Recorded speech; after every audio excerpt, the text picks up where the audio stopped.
पहला है कि क्या हिंदुत्व को हिंदुइज्म कहा जा सकता है। दूसरा, देश में अन्य मत पंथों के साथ हिंदुत्व का तालमेल कैसे संभव है, तथा क्या जनजातीय समाज भी हिंदू है। मैं पूजनीय सरसंघ चालक जी से निवेदन करूंगा कि वे अपना उत्तर प्रारंभ करें।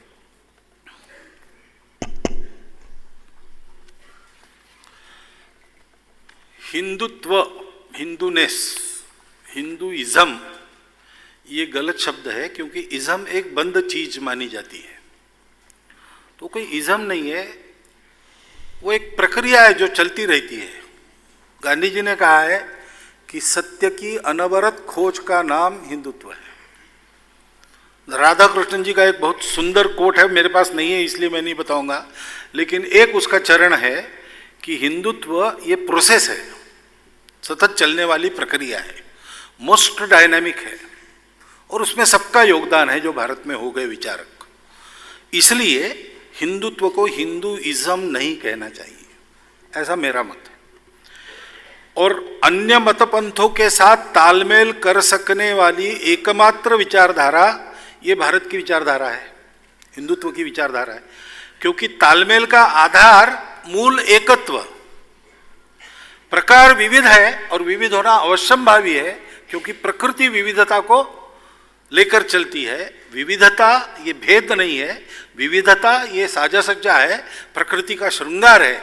ऐसा संदेश देने वाला, और संदेश ने थियराइजेशन के आधार पर नहीं, अनुभूति के आधार पर देने वाला एकमात्र देश हमारा देश है। और इसलिए हिंदुत्व ही है जो सबके तालमेल का आधार बन सकता है। जनजातीय समाज भी हिंदू है। कल मैंने जिस राष्ट्रीयता का वर्णन किया, हमारी कल्पना का, उस अर्थ में जनजातीय समाज भी हिंदू समाज ही है। भारत में रहने वाले सब लोग हिंदू ही है, पहचान की दृष्टि से, राष्ट्रीयता की दृष्टि से। ये कुछ लोग जानते हैं, गर्व से कहते हैं, कुछ लोग जानते हैं, नहीं गर्व नहीं अनुभव होता, हाँ है भाई इतना कहते हैं। कुछ लोग जानते हैं लेकिन अन्य किसी बात के कारण कहने में संकोच करते हैं, और कुछ लोग नहीं जानते इसलिए नहीं कहते। मैं तो कहता हूं कि भारत की ये जो प्राचीन विचारधारा अब तक चली आ रही और अन्यान्य रूपों में सर्वत्र प्रकट हो गई है, उन रूपों में इतनी विविधता है कि कई रूप एक दूसरे के विरोधी भी लगते हैं, लेकिन वो एक समान मूल्यबोध लेकर चलने वाली विचारधारा है।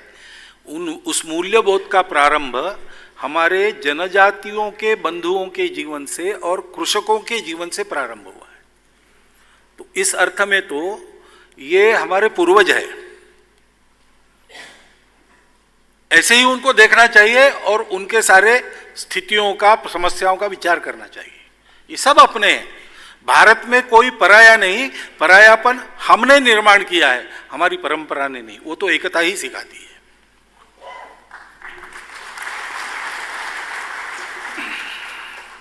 जाति व्यवस्था व समरसता को लेकर कुछ प्रश्न आए हैं।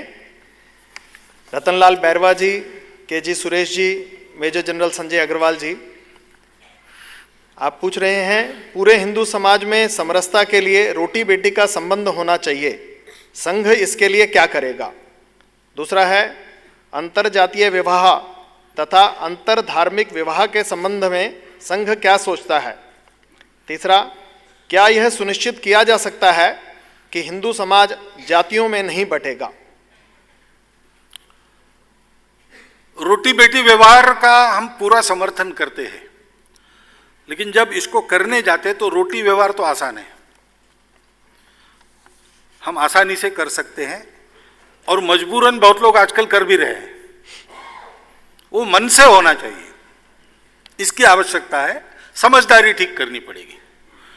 बेटी व्यवहार थोड़ा कठिन इसलिए है कि उसमें केवल सामाजिक समरसता का विचार नहीं, दो परिवारों के मिलन का भी विचार है, वर वधू के भी मैचिंग का विचार है। ये सब देख के हम उसका समर्थन करते हैं। महाराष्ट्र में पहला 1942 में अंतर जातीय विवाह हुआ, पहला ही था और अच्छे सुशिक्षित लोगों का था, इसलिए उसकी प्रसिद्धि हुई। उस समय उसके लिए जो शुभ संदेश आए थे उसमें पूजनीय डॉक्टर बाबा साहब आम्बेडकर का भी संदेश था और पूजनीय श्री गुरुजी का भी संदेश था। और गुरुजी ने उस संदेश में कहा था कि आपके विवाह का कारण केवल शारीरिक आकर्षण नहीं है, आप ये भी बताना चाह रहे हैं कि समाज में हम सब एक है, इसलिए आप विवाह कर रहे हैं। मैं आपका इस बात के लिए अभिनंदन करता हूं और आपको दाम्पत्य जीवन की सब प्रकार की शुभकामना देता हूं। मानव मानव में भेद नहीं करना, रुचि अरुचि प्रत्येक की अपनी होती है, पूरा जीवन साथ में चलाना है, वो ठीक चल सकता है कि नहीं इतना देखना चाहिए।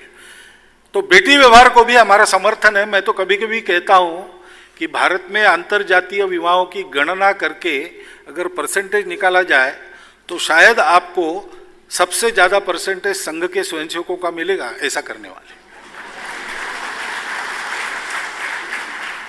और इस रोटी बेटी व्यवहार का चलन बढ़ाने से, यानी केवल विवाह और साथ बैठकर खाने की बात नहीं, जीवन के हर कृति में समाज को अभेद दृष्टि से देखना, मन से उसको निकाल देना, ये जब करते हैं तो हिंदू समाज जातियों में नहीं बटेगा, इसको हम सुनिश्चित कर सकते हैं। वो बटेगा नहीं ये मैं जानता हूं, इसलिए कि प्रत्येक हिंदू की जो आत्मा है वो आत्मा एकता में ही विश्वास करती है और मनुष्य का शरीर मन बुद्धि आत्मा से अलग होकर ज्यादा चल नहीं सकता। तो वो आत्मा जरूर देश काल परिस्थिति के अनुसार आवश्यक नया शरीर धारण करेगी, इस पर मेरा पूर्ण विश्वास है।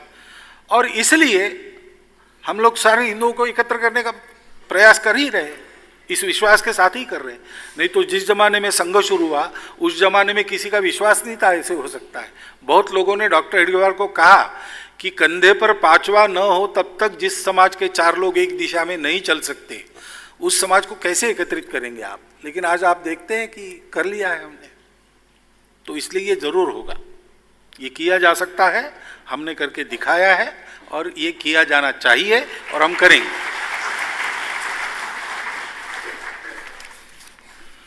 तीसरा प्रश्नों का संच है संघ एवं जाति व्यवस्था। ओम प्रकाश धामा जी, प्रदीप कुमार जी, प्रशांत शुक्ला जी, प्रोफेसर विजय कायत जी, मंगेश वैशंपायन जी, सुभाष चंद्र सेतिया जी, श्री सतीश कुमार सैनी जी, आपके प्रश्न है हिंदू समाज में जाति व्यवस्था को संघ कैसे देखता है?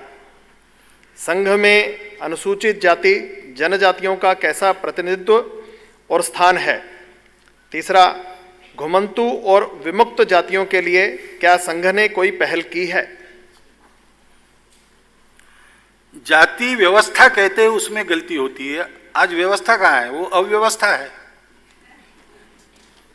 कभी ये जाति व्यवस्था रही होगी, वो उपयुक्त रही होगी, नहीं रही होगी, आज उसका विचार करने का कोई कारण नहीं। वो जाने वाली है, जाने के लिए प्रयास करेंगे तो पक्की होगी। उसको भगाने के लिए प्रयास करने के बजाय जो आना चाहिए उसके लिए हम प्रयास करें तो ज्यादा अच्छा होगा। अंधेरे को लाठी मार मार कर भगाएंगे, अंधेरा नहीं जाएगा। एक दीपक जलाओ, वो भाग जाएगा। तो एक बड़ी लाइन खींचो तो सारे भेद विलुप्त हो जाएंगे। यही संघ कर रहा है और हम मानते हैं कि सामाजिक विषमता का पोषण करने वाली सभी बातें लॉक स्टॉक एंड बैरल बाहर जानी चाहिए। हम विषमता में विश्वास नहीं करते।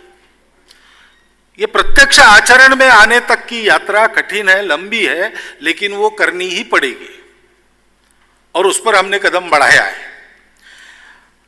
संघ का काम जैसे जैसे बढ़ेगा और सर्वत्र पहुंचेगा वैसे वैसे संघ के कार्यकर्ताओं में, अब ऊपर जाति का हमने निषेध किया और नीचे हम अनुसूचित जाति के कितने लोग हैं पूछ रहे हैं, इसलिए उत्तर देना जरा कठिन हो रहा है। लेकिन आज की दृष्टि से देखें तो जिनको हम अनुसूचित जाति जनजाति के मानते हैं उन बंधुओं का भी प्रमाण दिखने लगेगा। हम संघ में पूछते नहीं। एक बार मैं सरकार्यवाह चुना गया, पहली बार। हमारे सह सरकार्यवाह सुरेश जी सोनी, उनकी नियुक्ति हो गई। तो मीडिया ने चलाया कि ये भागवत गुट की विजय हो गई, लेकिन ओबीसी को रिप्रेजेंटेशन देना है इसलिए सोनी जी को रखा है। तो मैंने सोनी जी को पूछा कि सोनी जी आप ओबीसी में आते हैं क्या? तो उन्होंने थोड़ा सा स्मितहास्य कर दिया, स्माइल कर दिया और उत्तर नहीं दिया। तो अभी भी मैं सोनी जी कहाँ आते हैं मैं नहीं जानता हूं। ये संगम वातावरण है। तो अगर हम इसी ढंग से बढ़ते हैं तो ये परिवर्तन होता है। नागपुर में मैं पढ़ रहा था, विद्यार्थी था उस समय। नागपुर संघ के लगभग सब अधिकारी एक ही जाति के थे, ब्राह्मण जाति के थे। लेकिन मैं नागपुर का प्रचारक बनकर 80 के दशक में जब वापस आया तो जगह जगह जितनी बस्तियां थी उस प्रकार की कार्यकारिणी बनी थी। इसलिए बनी थी कि हमारी शाखाएं बढ़ी, हम उस बस्ती में पहुंचे, हमने काम बढ़ाया। स्वाभाविक उसमें से कार्यकर्ता तैयार हुए, वो आ गए। कोटा सिस्टम करेंगे तो जाति का भान रहेगा। सहज प्रक्रिया से सबको लाएंगे तो फिर जात नहीं रहेगी। सहज प्रक्रिया लाते समय लाने वालों के मन में यह भान रहना चाहिए, क्योंकि स्वाभाविक प्रवृत्ति मनुष्य की अपने जैसे को पकड़ने की होती है। हमको अपने जैसे को नहीं पकड़ना है, सबको पकड़ना है। ये ध्यान रखकर अगर काम चलता है तो ऐसा होता है। 50 के दशक के संघ में आपको ब्राह्मण ही नजर आते थे। आज के संघ में क्योंकि आप पूछते हैं तो थोड़ा बहुत मैं देखता हूं तो मेरे ध्यान में आता है कि जोन स्तर पर, प्रांत और प्रांत के ऊपर जोन स्तर पर सभी जातियों के कार्यकर्ता आते हैं। अखिल भारतीय स्तर पर भी अब एक ही जाति नहीं रही, यह बढ़ता जाएगा। और संपूर्ण हिंदू समाज का संगठन जिसमें काम करने वालों में सभी जाति वर्गों का समावेश है, ऐसी कार्यकारिणी आपको उस समय दिखने लगेगी। मैंने कहा ये यात्रा लंबी है लेकिन हम उस ओर आगे बढ़ रही है, महत्व की बात है। और घुमंतु जातियों के लिए हमने काम किया है। मैं मानता हूं कि स्वतंत्रता के बाद उनकी दखल लेकर काम करने वाले हम पहले होंगे। महाराष्ट्र में ये काम शुरू हुआ और उसके चलते बहुत सारी बातें हुई। उनको स्थिर करना, उनके बच्चों को शिक्षा में भेजना, शिक्षा प्राप्त करके वो समाज में आगे बढ़े इसको देखना, उनकी जो परंपरा से आने वाली रूढ़ियाँ कुरीतियाँ है उसको हटाने का भाव उनके ही मन में उत्पन्न करके उसको निरस्त करना, आदि आदि सारी बातें करते करते कार्य का परिणाम ऐसा हो गया कि पहले महाराष्ट्र सरकार ने और अब केंद्र सरकार ने भी उनके लिए एक अलग कमीशन बनाया है। और वो पायलट प्रयोग हमारा चला है। यमगरवाड़ी नाम का स्थान है, वहां उसकी केंद्रीभूत जानकारी और कार्य का प्रातिनिधिक स्वरूप आपको देखने को मिलेगा। जिनको जाना है जरूर जाइए। इधर उधर विदेशों में यात्रा करते आप मनोरंजन के लिए, एक बार वहां की भी यात्रा कीजिए। तो कितने पापड़ बेलकर कार्यकर्ताओं ने उस समाज को बराबरी में लाने का प्रयास चलाया है, ये आप जान सकेंगे। उसको देखिए।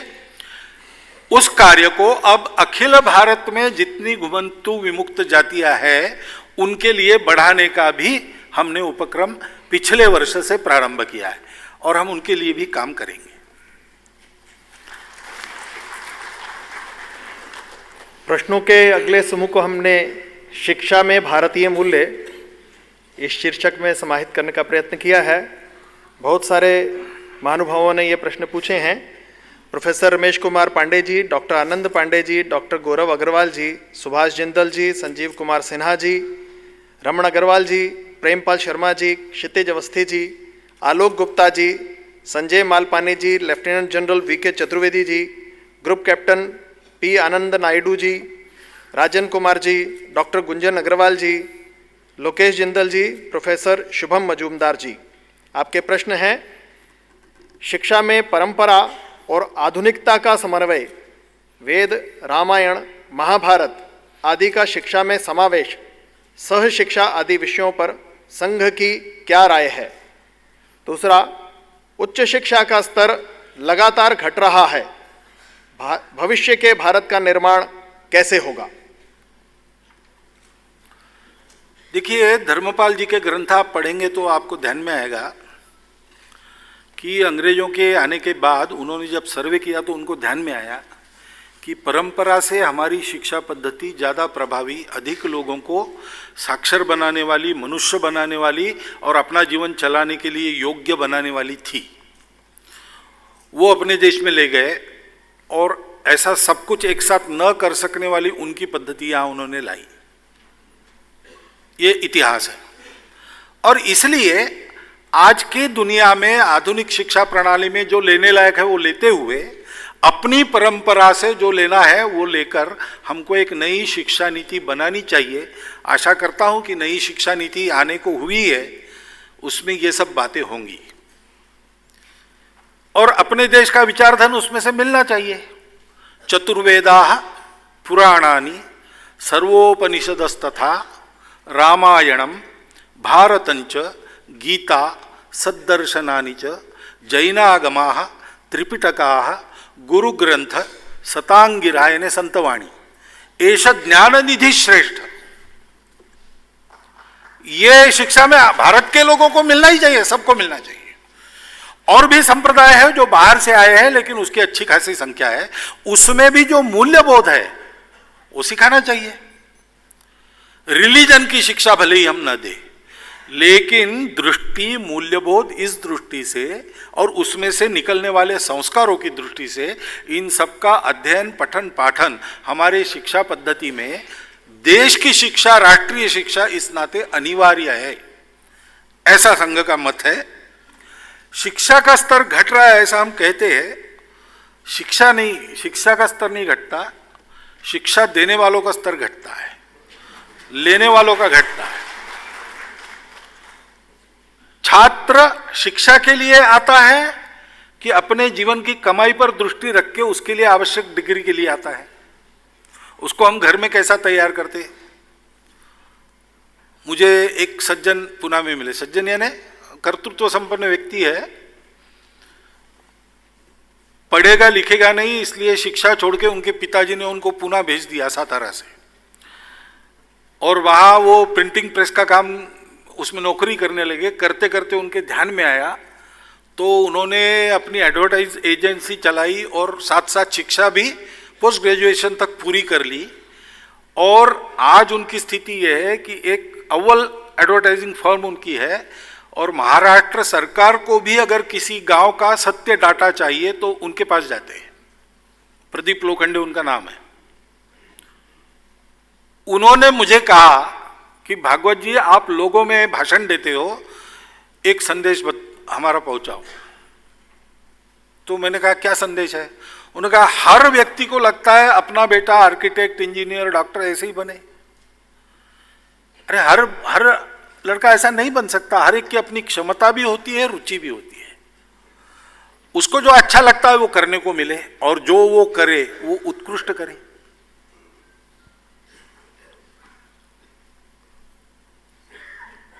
तिलक जी के लड़के ने कहा कि मुझे ये पढ़ने की इच्छा है, तो तिलक जी ने उसको पत्र लिखा कि जीवन में क्या पढ़ना तुम विचार करो। तुम अगर कहते हो कि मैं जूते सिलाने का व्यवसाय करता हूं तो मुझे चलेगा, लेकिन ध्यान रखो तुम्हारा सिलाया हुआ जूता इतना उत्कृष्ट होना चाहिए कि पुणे शहर का हर आदमी कहे कि जूता खरीदना है तो तिलक जी के बेटे से खरीदना है। अब जो मैं सीख रहा हूं वो मैं उत्कृष्ट करूंगा, उत्तम करूंगा, उसकी उत्कृष्टता में मेरी प्रतिष्ठा है। ये भावना भर के हम छात्रों को भेजते हैं क्या स्कूल में? अपने घर के लड़कों को हम तो उनको ज्यादा कमाओ, कैसा भी कमाओ लेकिन कमाओ, ये मंत्र देकर भेजेंगे तो शिक्षा कितनी भी अच्छी होगी वो लेंगे नहीं उसको, क्योंकि पिताजी ने कहा है कि दूसरा कुछ लेना है। शिक्षक को यह भान है क्या कि मैं अपने देश के बच्चों का भविष्य गढ़ रहा हूं, एक एक व्यक्ति को मैं गढ़ रहा हूं। अनेक महापुरुष अपने प्राथमिक विद्यालय के, माध्यमिक विद्यालय के, कॉलेज के शिक्षकों को याद करते हैं। क्यों करते हैं? उनके जीवन में कुछ कंट्रीब्यूशन है, ऐसा उनके जीवन में हमको कंट्रीब्यूट करना है, ये देने वाला शिक्षक है क्या? और शिक्षक को अपने विषय का ज्ञान ठीक है क्या? शिक्षकों के स्तर का एक प्रश्न है। और कोर्स कंटेंट में भी ये प्रश्न है कई बार ऐसे होता है हमारे उच्च शिक्षा संस्थानों से लोग डिग्री लेकर तो निकलते हैं लेकिन एम्प्लॉयबल नहीं रहते। डिग्रियां बहुत मिल रही, उच्च शिक्षा के संस्थान चल रहे हैं, लेकिन रिसर्च कम हो रहा है हमारे यहां। विषय को पढ़ाने वाले प्रोफेसर, शिक्षक कम हो रहे हैं। तो इस दृष्टि से एक सर्वांगीण विचार करके सभी स्तरों की शिक्षा का एक अच्छा मॉडल हमको खड़ा करना पड़ेगा। और इसलिए शिक्षा नीति का आमूलचूल विचार हो और आवश्यक परिवर्तन इसमें किया जाए, ये संघ बहुत सालों से कह रहा है। और इसके लिए जो कमीशन नियुक्त किए गए, उन सब कमीशनों की रिपोर्ट भी ऐसी है। अब आशा करते हैं कि नई शिक्षा नीति में इन सारी बातों का अंतर्भाव होगा। लेकिन एक और बात है, अपने देश की अधिक शिक्षा निजी हाथों में है, सरकार के पास नहीं है। और उस निजी क्षेत्र में बहुत अच्छे अच्छे प्रयोग भी चल रहे हैं। यहां दिल्ली में ही 1 साल पहले सम्मेलन हुआ था ऐसे प्रयोग करने वालों का। 350 के ऊपर भारत के विभिन्न स्थानों से, अलग अलग प्रांतों से लोग आए थे और दे हैव वर्कड मिरेकल्स। तो नीति जब आएगी लागू होगी तब होगी, उसकी राह देखने की आवश्यकता नहीं। शिक्षा संस्थानों में काम करने वाले लोग अपनी अधिकार मर्यादा में प्रयोग करके शिक्षा का स्तर ऊंचा उठा सकते हैं। ऐसा हुआ तो फिर सरकारी नीति भी उसका अनुकरण करेगी, ऐसी स्थिति आ जाएगी। इसलिए हमको सारा कुछ सरकार के सर पर न डालते हुए हमको भी अपने अपने क्षेत्र में इसका प्रयास करना चाहिए। भाषा को लेकर भी कुछ जिज्ञासाएं प्राप्त हुई हैं। श्रीमान अनिल पांडे जी, श्री हर्षवर्धन त्रिपाठी जी, नीति नियामक संस्थाओं में अंग्रेजी का प्रभुत्व दिखाई देता है। संघ का भारतीय भाषाओं और हिंदी के प्रति क्या विचार है? संस्कृत के विद्यालय भी घट रहे हैं और इसे महत्व भी नहीं दिया जाता। संघ इस स्थिति को कैसे देखता है? हिंदी पूरे देश की भाषा कब बनेगी? क्या संस्कृत को हिंदी से अधिक वरीयता नहीं दी जानी चाहिए?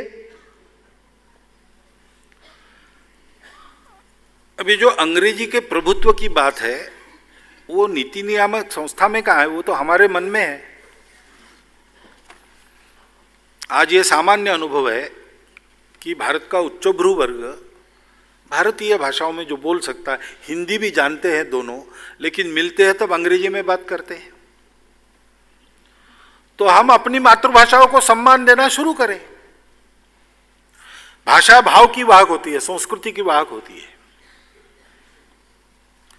और इसलिए भाषाओं का रहना ये अनिवार्य बात है मनुष्य जाति के विकास के लिए। अपनी भाषा का पूरा ज्ञान हो, किसी भाषा से शत्रुता करने की जरूरत नहीं। अंग्रेजी हटाओ नहीं, अंग्रेजी रखो, यथास्थान रखो। अंग्रेजी का एक हवा जो हमारे मन पर है उसको निकालना चाहिए। इंटरनेशनल लैंग्वेज हम ऐसा कहते हैं, लेकिन वास्तव में ऐसा है कि लोगों में अगर हम बात करते हैं तो यूरोप के देशों में 2 भारतीय मिलने के बाद अंग्रेजी में बात करेंगे तो सबको समझ में नहीं आएगी। उनको भारतीय भाषाओं का ही प्रयोग करना पड़ता है, क्योंकि जहाँ जहाँ अंग्रेजों का प्रभुत्व रहा ऐसे देशों में अंग्रेजी का एक स्थान है। अमेरिका भी अंग्रेजी बोलती है, लेकिन वो कहती है हम ब्रिटिश इंग्लिश से, हमारी इंग्लिश अलग है, स्पेलिंग तक सब अलग अलग है। फ्रांस में जाएंगे फ्रेंच चलेगी। इसराइल में आपको पढ़ने जाना है, हिब्रू पढ़ के जाना पड़ेगा। रशिया में जाना है, रशियन सीख के जाना पड़ेगा। चीन, जापान सब अपनी अपनी भाषा का प्रयोग सब बातों में करते हैं। उन्होंने प्रयास पूर्वक इसको किया है, हमको ये प्रयास करने पड़ेंगे। जितना हम स्वभाषा में काम चलाएंगे, और सबसे समृद्ध भाषाएं हमारे पास है, हम ये कर सकते हैं। हम करने को हो जाए तो ये हो जाएगा। अंग्रेजी से हमारी कोई शत्रुता नहीं है, उत्तम अंग्रेजी बोलने वाले चाहिए। और दुनिया में भी अपने अंग्रेजी वक्तृत्व की छाप बना सकते हैं, ऐसे अंग्रेजी बोलने वाले लोग हमारे देश के भी होने चाहिए। भाषा के नाते किसी भाषा से शत्रुता हम नहीं करते, लेकिन देश की उन्नति के नाते हमारी मातृभाषाओं में शिक्षा हो, इसकी आवश्यकता है। फिर प्रश्न आता है कि हमारी तो अनेक भाषाएं हैं, तो एक भाषा हमारी क्यों नहीं? तो किसी एक भारतीय भाषा को हम सीखे, इसका मानस हमको बनाना पड़ेगा। हिंदी की बात स्वाभाविक रूप से चली है, पुराने समय से चली है, अधिक लोग हिंदी बोलते हैं इसलिए चली है, लेकिन ये मन बनाना पड़ेगा। कानून बनाने से नहीं होगा, थोपने से नहीं होगा। आखिर एक भाषा की बात हम क्यों कर रहे हैं? इसलिए कि हमको देश को जोड़ना है। एक भाषा बनाने से अगर देश में विरोध खड़ा होता है, आपस में कटुता बढ़ती है, तो हमको तो ये सोचना चाहिए कि मन हम कैसा बनाएं। मेरा अनुभव ऐसे कहता है, हिंदी ठीक है, कोई दिक्कत नहीं है, लेकिन हिंदी में काम करना पड़ता है देश में अधिकांश भाग में, इसलिए अन्य प्रांतों के लोग, बहुत से लोग हिंदी सीखते हैं। हिंदी प्रांतों के लोगों का हिंदी में चल जाता है, इसलिए वो दूसरी भाषा नहीं सीखते। क्यों ना हिंदी बोलने वालों ने भी दूसरे किसी प्रांत की एक भाषा को सीखना चाहिए, तो यह मन मिलाप जल्दी होगा और हमारी एक राष्ट्रभाषा और उसमें सारा कारोबार, ये काम जल्दी हो जाएगा। ये करने की आवश्यकता है। संस्कृत के विद्यालय घट रहे हैं और महत्व भी नहीं दिया जाता। कौन नहीं देता? हम महत्व नहीं देते, इसलिए सरकार भी नहीं देती। अगर हमारा आग्रह रहे कि अपनी परंपरा का सारा साहित्य लगभग संस्कृत में है, तो हम संस्कृत सीखे, हमारे बच्चे सीखे, कम से कम बोलचाल कर सके, इतना सीखे। इस दिशा में लगे हैं संघ के स्वयंसेवक। संस्कृत के प्रचार के 2-3 काम चलते हैं, अच्छे पल्ले बढ़ रहे हैं। लेकिन ये अगर हमारा मानस बने तो अपनी विरासत का अध्ययन भी ठीक से हो सकेगा, और अपनी भी कोई भाषा है और वो इतनी श्रेष्ठ भाषा है कि संगणक के लिए सर्वाधिक उपयोग वही भाषा है, ये सारी बातें पता चलेगी। ये गौरव बनता है तो समाज में उसका चलन बढ़ता है, चलन बढ़ता है तो विद्यालय भी फिर से खुल जाते हैं, पढ़ाने वाले भी मिल जाते हैं, नीतियों को भी समाज का मानस प्रभावित करता है। ये काम करने की बहुत जरूरत है, वो हम करते नहीं है, और कोई करे ऐसा ठेका दे के विचार करते तो ये कभी होने वाला नहीं है। तो और फिर वरीयता का प्रश्न है। ये वरीयता शब्द गलत है। भारत की सारी भाषाएं मेरी भाषा है, और जहां मैं रहता हूं वहां की भाषा बोलता हूं। ये होना चाहिए। अपनी मातृभाषा पूरी आनी चाहिए, जहां मैं रहता हूं वहां की भाषा आत्मसात करनी चाहिए। और पूरे भारत की एक भाषा जो हम बनाएंगे वो श्रेष्ठ है इसलिए बनाए ऐसा नहीं, वो सर्वाधिक उपयुक्त है आज के समय में इसलिए बनाएंगे, उसको भी सीखना चाहिए। और फिर आपकी रुचि है और आवश्यकता है तो कोई भी विदेश की भाषा सीखिए, उसमें विदेशी लोगों से ज्यादा प्रवीण बनिए, उसमें भारत का गौरव है।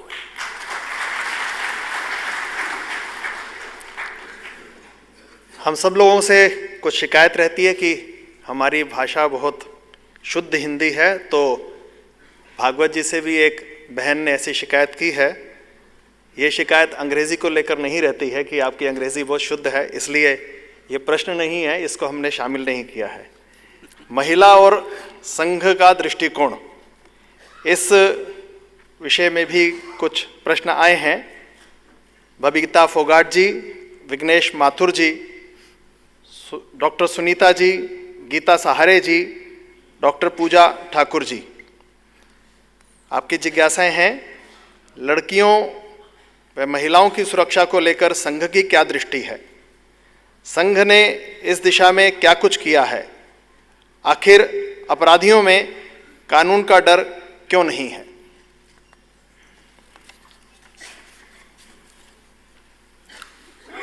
लड़कियों और महिलाओं की सुरक्षा ये सुनिश्चित करने के लिए 2-3 बातें करनी पड़ेगी।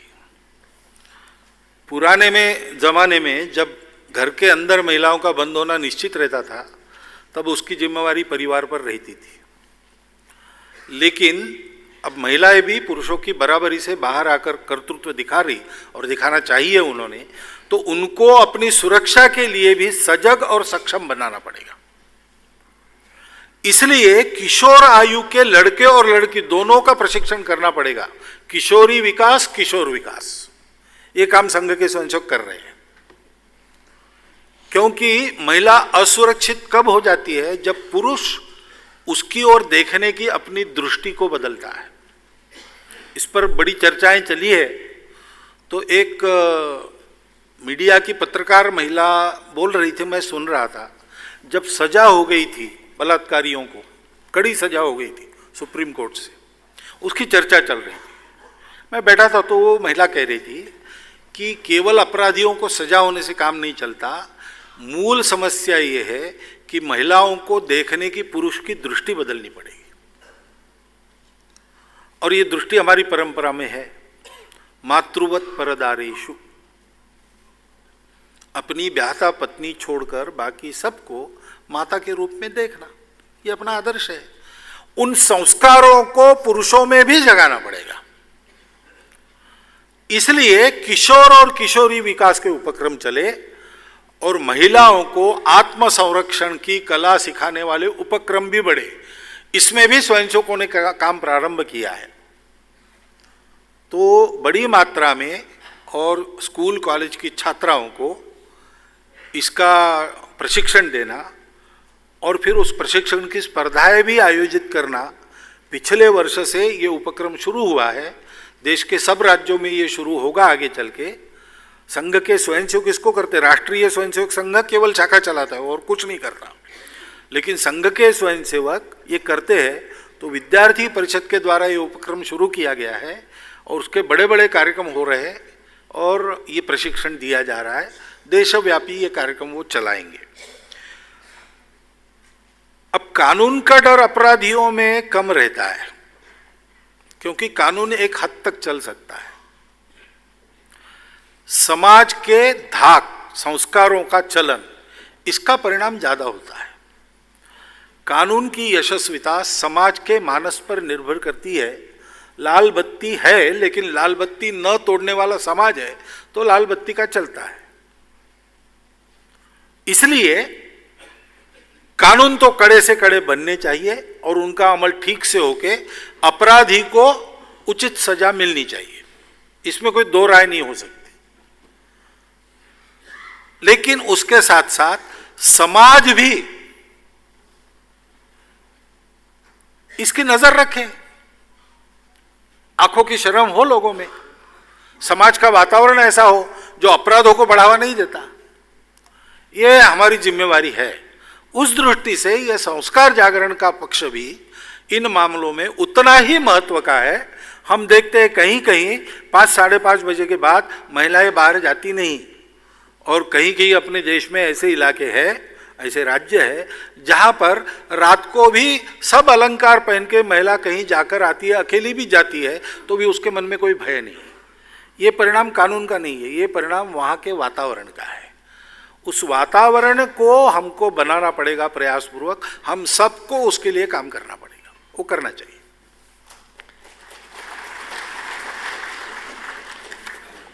जया जेटली जी का भी हिंदुत्व को लेकर प्रश्न है।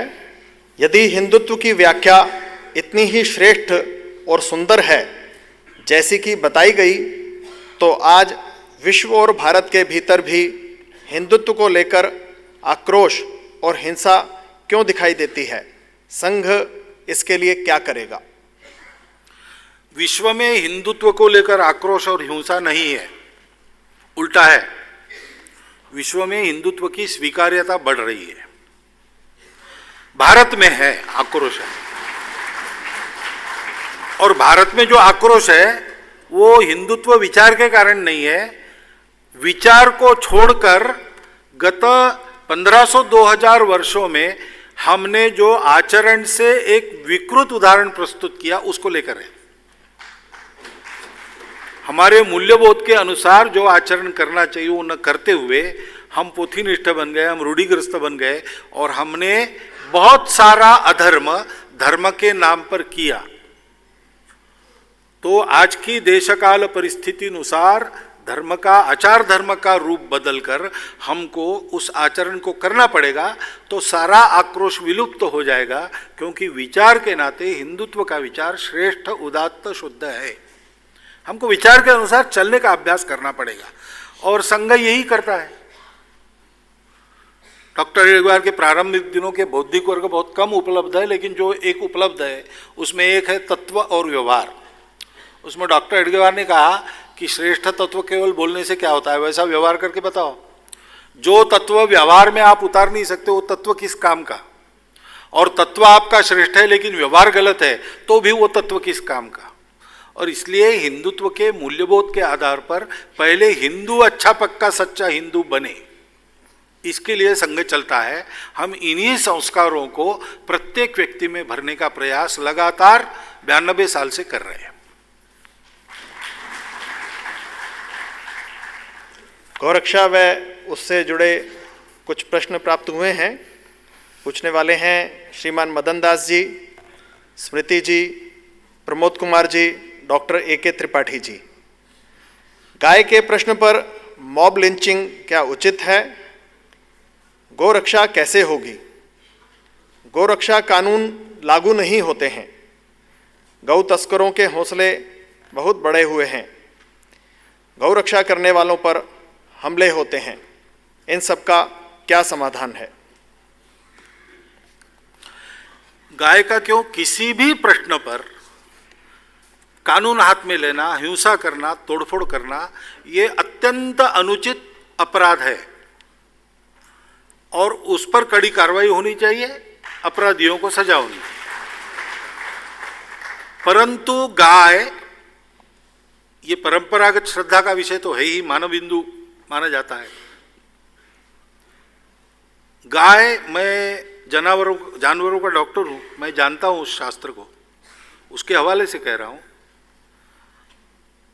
अपने देश के छोटे किसान जो बहुसंख्या में है, उनके अर्थायाम का आधार गाय बन सकता है, दूसरा कुछ नहीं बन सकता। अनेक ढंग से वो गाय उपकारी है। अब सारी बातें बाहर आ रही है। ए टू मिल्क की बात होती है, पहले नहीं थी, अब मालूम हो गया विज्ञान को। तो गौरक्षा तो होनी चाहिए, संविधान का भी मार्गदर्शक तत्व है, तो उसका पालन करना चाहिए। लेकिन गौरक्षा केवल कानून से नहीं होती। गौरक्षा करने वाले देश के नागरिक गाय को पहले रखे। वो गाय को रखेंगे नहीं और खुला छोड़ देंगे तो उपद्रव होगा।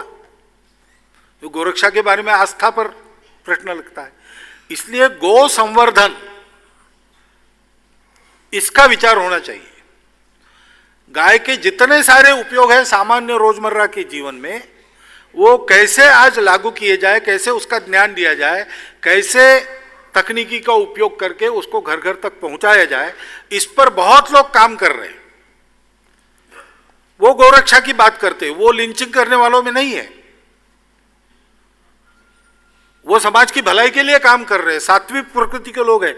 केवल संघ के स्वयंसेवक भी नहीं है, पूरा का पूरा जैन समाज इस पर तुला है, और भी अनेक लोग हैं।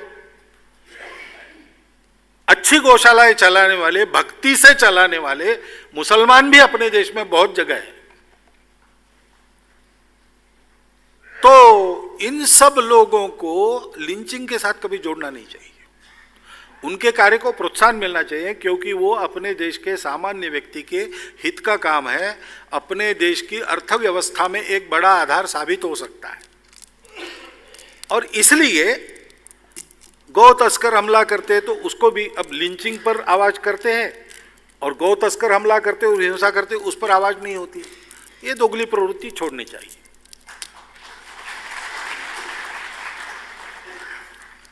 इन सब का समाधान यही है, गाय के बारे में लोगों में जागृति लाना, उसके क्या क्या उपयोग है, हो रही है, बढ़ रही है।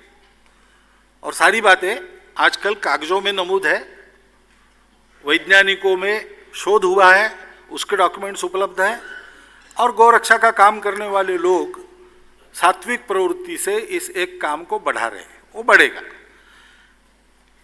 जो उपद्रवी तत्व है उनके साथ जोड़कर इनको देखना नहीं, इतना कर ले हम, और समाज को जागरूक करे तो गौरक्षा का काम होगा, देश का लाभ होगा।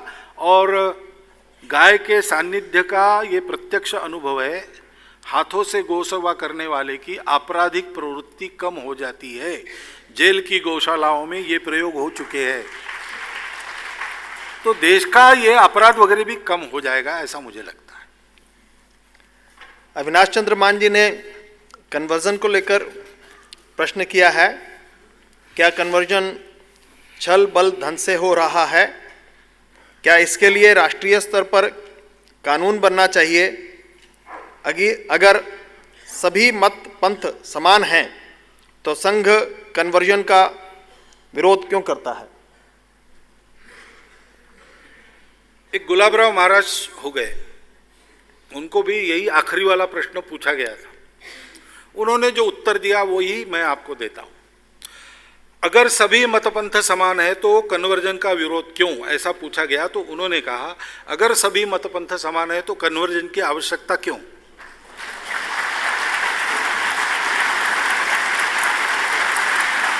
क्यों आप इधर से उधर ले जाने का प्रयास कर रहे हो?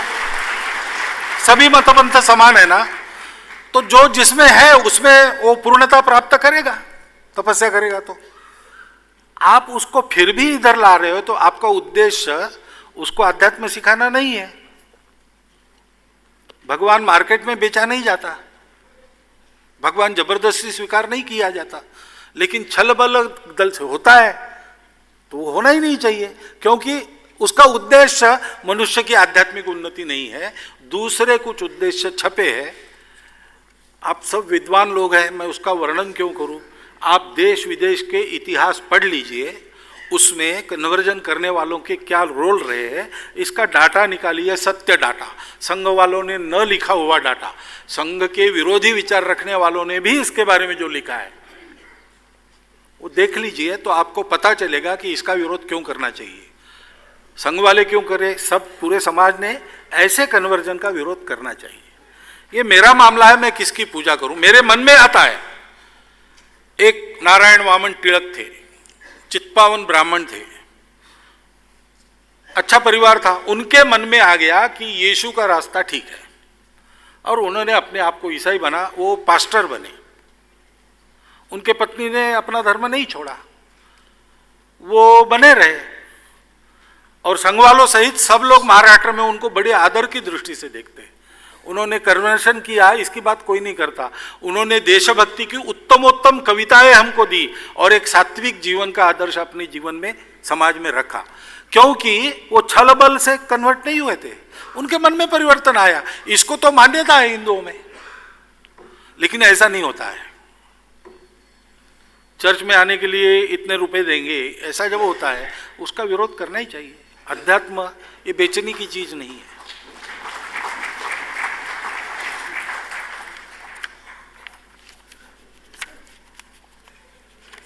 जनसंख्या को लेकर भी कुछ प्रश्न आए हैं। पूछने वाले बंधुओं के नाम हैं रामसागर शुक्ला जी, अजय कुमार जी, हिमांशु अवस्थी जी, मनन कुमार मिश्रा जी, अम्बरीश कुमार जी, उदय सिंह चौहान जी, ब्रिगेडियर पीके पोपली जी। देश के कई हिस्सों में बदलता जनसांख्यिकीय स्वरूप और हिंदू जनसंख्या की घटती वृद्धि दर को संघ कैसे देखता है? क्या जनसंख्या नियंत्रण के लिए कानून बनाया जाना चाहिए?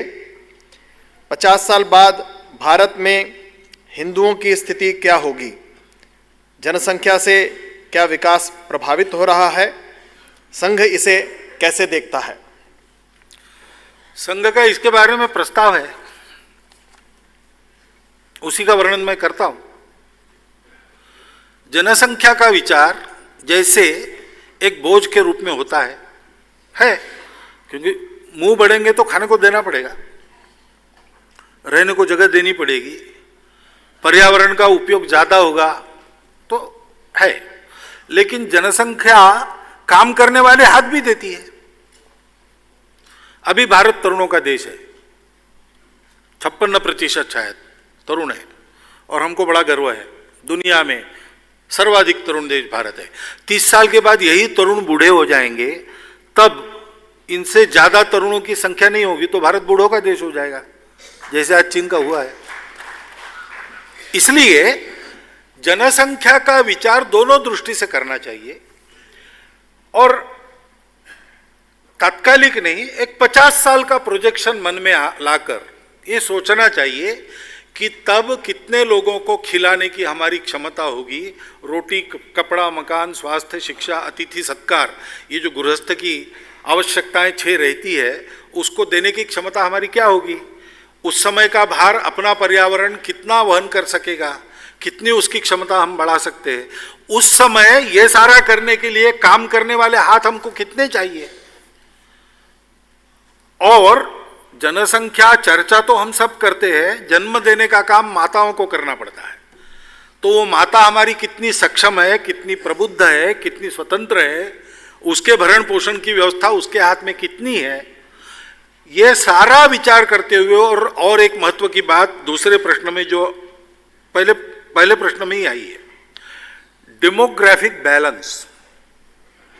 अब हम इसको माने न माने, ये महत्व की चीज तो सब जगह मानी जाती है, इसकी बात न करने वाले भी लोग हैं, लेकिन वो भी इसका महत्व तो समझते हैं। तो डेमोग्राफिक बैलेंस भी रहना चाहिए।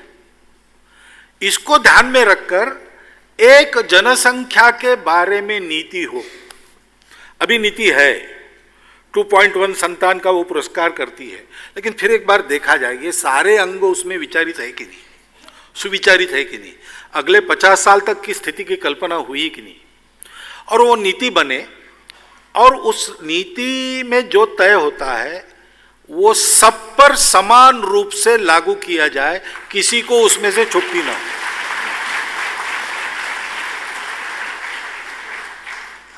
जहां समस्या है वहां पहले उपाय हो, यानी जहां बच्चों को पालन करने की क्षमता नहीं है लेकिन बहुत बच्चे हो रहे हैं, उनकी परवरिश ठीक नहीं होगी तो अच्छे नागरिक नहीं मिलेंगे, वहां पहले उपाय हो। जहां ऐसा नहीं है वहां लागू तो करना है सब पर, उन पर भी, लेकिन थोड़ा बाद में किया तो भी चलेगा। लेकिन ये कानून बनाकर लागू करने से स्वीकार करेंगे लोग, ऐसा नहीं है। मैं स्वयं 1 साल सरकारी नौकरी में था और फैमिली प्लानिंग कैंपेन का वो पीक था, तो हम सब किसी भी डिपार्टमेंट को हमको ये काम करना पड़ता था। तब गांव-गांव में जाकर मैंने इसके लिए प्रचार किया है और देहातियों के प्रश्न सब सुने हैं। मन बनाना पड़ेगा, सबका मन बनाना पड़ेगा, धैर्य से सोचना, ठीक से सोचना, पूरा सोचना, सोचकर तय करना, जो तय किया है उसके बारे में जनता का मन बनाना और इसको समान रूप से सब पर लागू करना, ये होना चाहिए। उसके उपकार ही होंगे, फायदे ही होंगे। और इसमें और एक बात ध्यान में रखनी चाहिए कि जन्म दर की एक बात है। अब हिंदुओं का जन्म दर घट रहा है या बढ़ रहा है, जो भी आप कहेंगे, इसके लिए नीति जिम्मेवार केवल नहीं रहती है, तो सोच भी रहती है। उचित सोच क्या हो परिवार में संतान, क्योंकि संतान कितनी ये केवल देश का प्रश्न नहीं, एक एक परिवार का भी प्रश्न है। तो उसका संतुलित विचार कैसे करना है, इसका भी प्रशिक्षण समाज को मिलना चाहिए। लेकिन दूसरे 2 बातें हैं। डेमोग्राफिक इम्बैलेंस मतांतरण के कारण भी होता है, घुसपैठ के कारण भी होता है। मतांतरण के बारे में मैं बोल चुका हूं। घुसपैठ ये सीधा सीधा अपने देश की संप्रभुता को आह्वान देने वाला विषय है, उसका कड़ाई से बंदोबस्त होना चाहिए।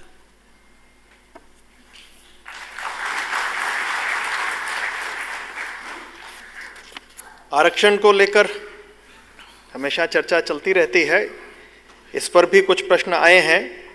हिमांशु मिश्रा जी, योगेंद्र झा जी, गरिमा जिंदल जी, सुमित अवस्थी जी, ओपी शुक्ला जी, संतोष कुमार पाठक जी, राम कुमार शर्मा जी एवं रतनलाल बैरवा जी।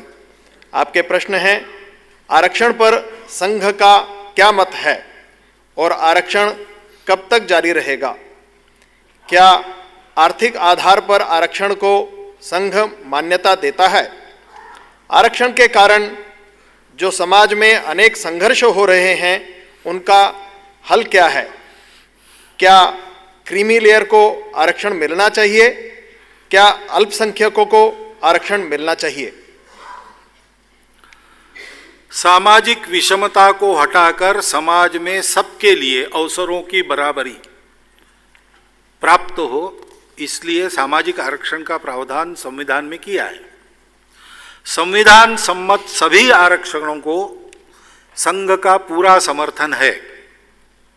बीच बीच में वक्तव्य होते उसमें से अर्थ निकाले जाते, ये बात ध्यान में रखिए।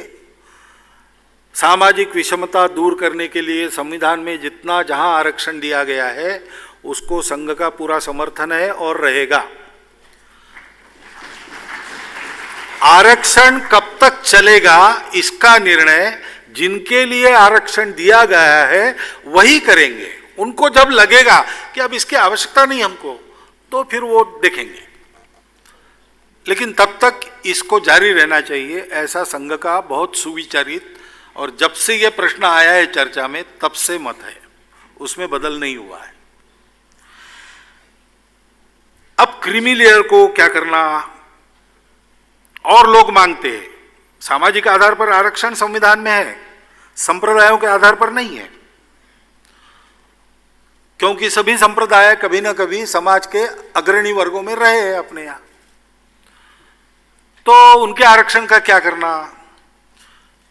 अब और भी जातियां आरक्षण मांग रही है, उसका क्या करना, इसका विचार करने के लिए संविधान ने पीठ बनाए हैं, फोरम बनाए हैं, वो उसका विचार करें और उचित निर्णय दें।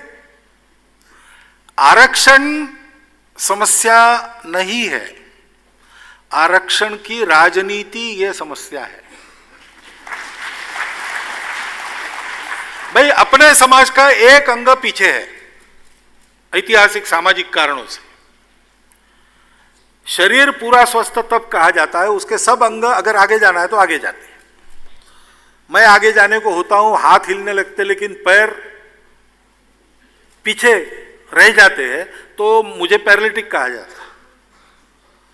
इसलिए उसको बराबरी में लाना ये तो आवश्यकता है। तो समाज में ये बराबरी कब आएगी, तो जो ऊपर है वो नीचे झुकेंगे और जो नीचे है वो एड़ियां ऊंची करेंगे, हाथ से हाथ मिलाकर गड्ढे में जो गिरे हैं उनको ऊपर लाया जाएगा। समाज को आरक्षण का विचार इस मानसिकता से करना चाहिए। आज हमको मिल रहा है कि नहीं मिल रहा है ये नहीं सोचना चाहिए, सबको मिलना चाहिए।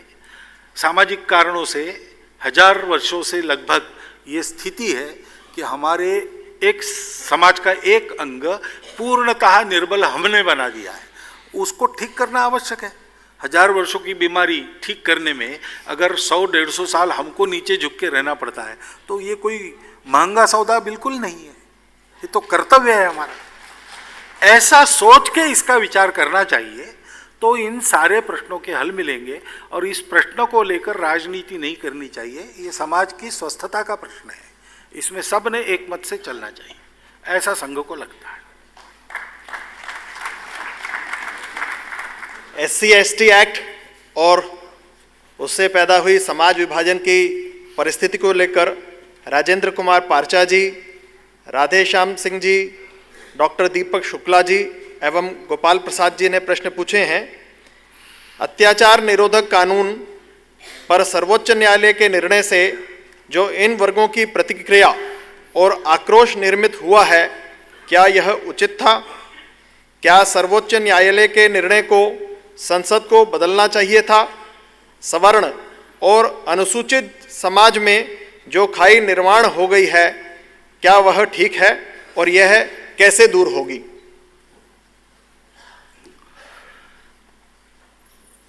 स्वाभाविक अपने सामाजिक पिछड़ेपन के कारण और अपने जातिगत अहंकार के कारण एक अत्याचार की परिस्थिति तो है। उस परिस्थिति से निपटने के लिए अत्याचार विरोधी कानून बना, वो ठीक से लागू होना चाहिए, उसका दुरुपयोग नहीं होना चाहिए। ये दोनों बातें हैं, वो ठीक से लागू नहीं होता ये भी है, दुरुपयोग होता है ये भी है। और इसलिए संघ मानता है उस कानून को ठीक से लागू करना चाहिए और उसका दुरुपयोग नहीं होना चाहिए। लेकिन ये होगा कैसे? ये केवल कानून से नहीं होता है। समाज की सद्भाव, समाज की समरसता की भावना इसमें काम करती है। क्यों आज के युग में शिक्षा का इतना प्रसार होने के बाद भी आपको देखने के बाद मेरे मन में पहला प्रश्न आता है कि आप कौन है। इन्हें नाम वाम मालूम है, लेकिन आप कहाँ से आते हैं, ये क्यों आता है मेरे मन में। और अत्याचार अत्याचार है, वो इस पर हुआ इसलिए जायज है, उस पर हुआ इसलिए ना जायज, ऐसे नहीं हो सकता। तो यह सद्भावना जागृत करने की बहुत आवश्यकता है। बाकी सुप्रीम कोर्ट ने क्या कहा और सरकार ने क्या किया, इसके बारे में मैं नहीं बोलूँगा। संघ की इच्छा ये है कि कानून का संरक्षण रहे, उसका दुरुपयोग न हो, और इस समस्या को समाज में आपसी सद्भाव बढ़ाकर ठीक करना चाहिए। कानून कुछ करे न करे, कोई अस्पृश्यता कानून से नहीं आई किसी सरकार के, वो समाज की रूढ़ी के कारण आई है, शास्त्रों से भी नहीं आई है, वो हमारी दुर्भावना के कारण आई है। तो हमारी सद्भावना ही उसका प्रतिकार कर सकेगी।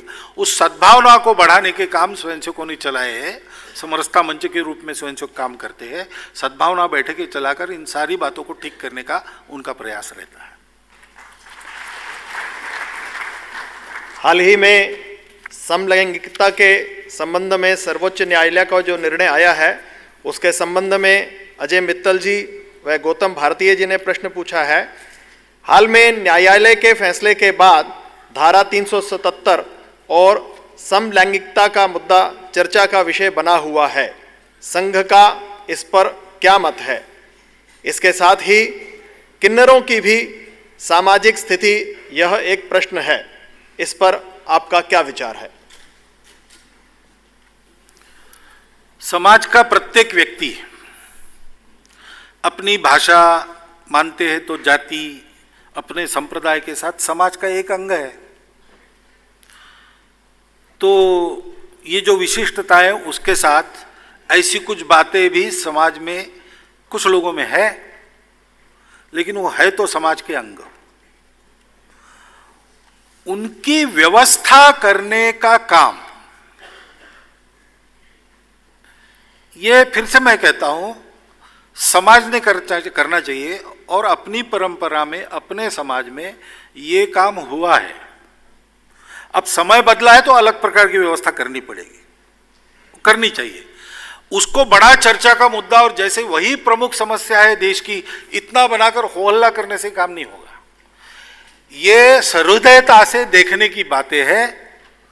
जितना उपाय हो सकता है उतना उपाय करना, नहीं तो जैसे है वैसे स्वीकार करके उनकी कोई ना कोई व्यवस्था बने, ताकि सारा समाज स्वस्थ मन से चल सके। और किसी कारण ऐसी अस्वस्थता किसी में है या अलगपन है, तो वो उसके समाज से अलग थलग पड़ जाने का और अपने जीवन की आकांक्षाओं में आगे बढ़ न सकने का कारण न बने। ये सारे समाज को देखना पड़ेगा। समय बहुत बदला है, इसलिए इसकी सामाजिक टैकलिंग के बारे में हमको विचार करना पड़ेगा। बाकी कानून अपने जगह शब्दों के अर्थ निकालकर क्या क्या करता है वो करता है, उसका इलाज नहीं। उसमें हम चर्चा करने जाएंगे तो बहुत सारी बातें निकलेंगी, समस्या वहीं के वहीं रहेगी। इसलिए सहृदयता से इन सब लोगों को देखते हुए और समाज स्वस्थ रहे, इस ढंग से उनकी व्यवस्था कैसे की जाए ताकि वो भी केवल अपने इस अलगपन के कारण आइसोलेट होकर किसी गर्त में न गिर जाए, ये करने की आवश्यकता मुझे लगती है। संघ के अल्पसंख्यकों के प्रति दृष्टिकोण के संबंध में कुछ महानुभावों ने प्रश्न पूछे हैं। आप हैं श्रीमान यूनुस मोहानी जी, मौलाना साहेब कासमी जी, डॉक्टर अशोक दिवाकर जी, मोहम्मद सोहेल खान जी, सुकेश रंजन जी, अंकित कुमार सिंह जी, डॉक्टर भरत अग्रवाल जी, डॉक्टर एस सरकार जी एवं भूपेंद्र चौबे जी। आपके प्रश्न है, अल्पसंख्यकों को जोड़ने के विषय में संघ क्या सोचता है? बंच ऑफ थॉट्स में मुस्लिम समाज को शत्रु के रूप में संबोधित किया गया है। क्या संघ इन विचारों से सहमत है? संघ को लेकर मुस्लिम समाज में जो भय है वह उसे कैसे दूर करेगा?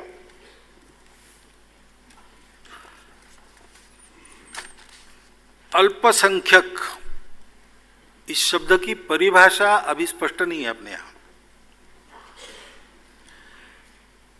जहाँ तक रिलीजन, लैंग्वेज, इसकी संख्या का सवाल है, अपने देश में वो पहले से अनेक प्रकार है।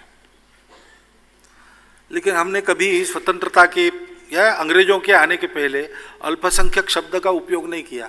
हम सब एक समाज के थे, एक माल में मिलकर चलते थे। हाँ, ये बात जरूर है कि दूरियां बढ़ी है, तो मैं विचार करता हूं अल्पसंख्यकों को जोड़ना ऐसा नहीं, अपने समाज के बंधुओं को जो बिखर गए उनको जोड़ने की बात, क्योंकि भाषा भी परिणाम करती है ना। अल्पसंख्यक है, इन्हें आप अलग है, हम अलग है, हमको जुड़ना है। क्यों जुड़ना है? जुड़ने से कल्याण होगा, इसलिए। कल्याण नहीं होगा तो एक दूसरे को छोड़ देंगे क्या? अरे भाई, हम एक देश की संतान है, भाई भाई जैसा रहे। तो इसलिए अल्पसंख्यक के बारे में ही, अल्पसंख्यक इस शब्द के बारे में ही संघ के रिजर्वेशन है। संघ इसको नहीं मानता, सब अपने हैं और दूर गए तो जोड़ना है, इस भावना से हम बोलते हैं। और मुस्लिम समाज में अगर इसके बारे में भय है तो कल मैंने बात की है, उस बात पर मत जाइए। आप आइए, संघ को अंदर से देखिए। जहां जहां संघ की अच्छी शाखा है, वहां अगर पास में मुसलमान बस्ती है तो मैं आपको दावे के साथ बताता हूं, उनको वहां ज्यादा सुरक्षितता महसूस होती है।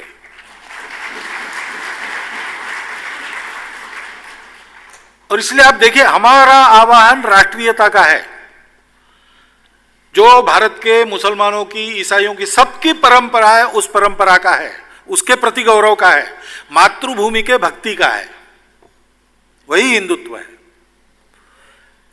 बिना कारण भय मन में क्यों रखना? एक बार आके देखिए, बात करके देखिए, संघ के कार्यक्रमों में आइए, देखिए क्या क्या होता है, क्या क्या बात होती है।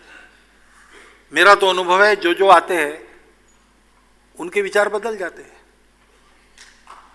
आप आइए, देखिए, और हमारी कोई बात गलत है या आपके विरोध से प्रेरित है तो फिर हमको पूछिए। ऐसा कुछ नहीं है संघ में, सही बात है, सही बात आपको पसंद नहीं आएगी तो भी हम बोलेंगे। परंपरा से, राष्ट्रीयता से, मातृभूमि से, पूर्वजों से हम सब लोग हिंदू है, ये हमारा कहना है और ये हम कहते रहेंगे। उस शब्द को हम क्यों नहीं छोड़ते, कल मैंने बताया है।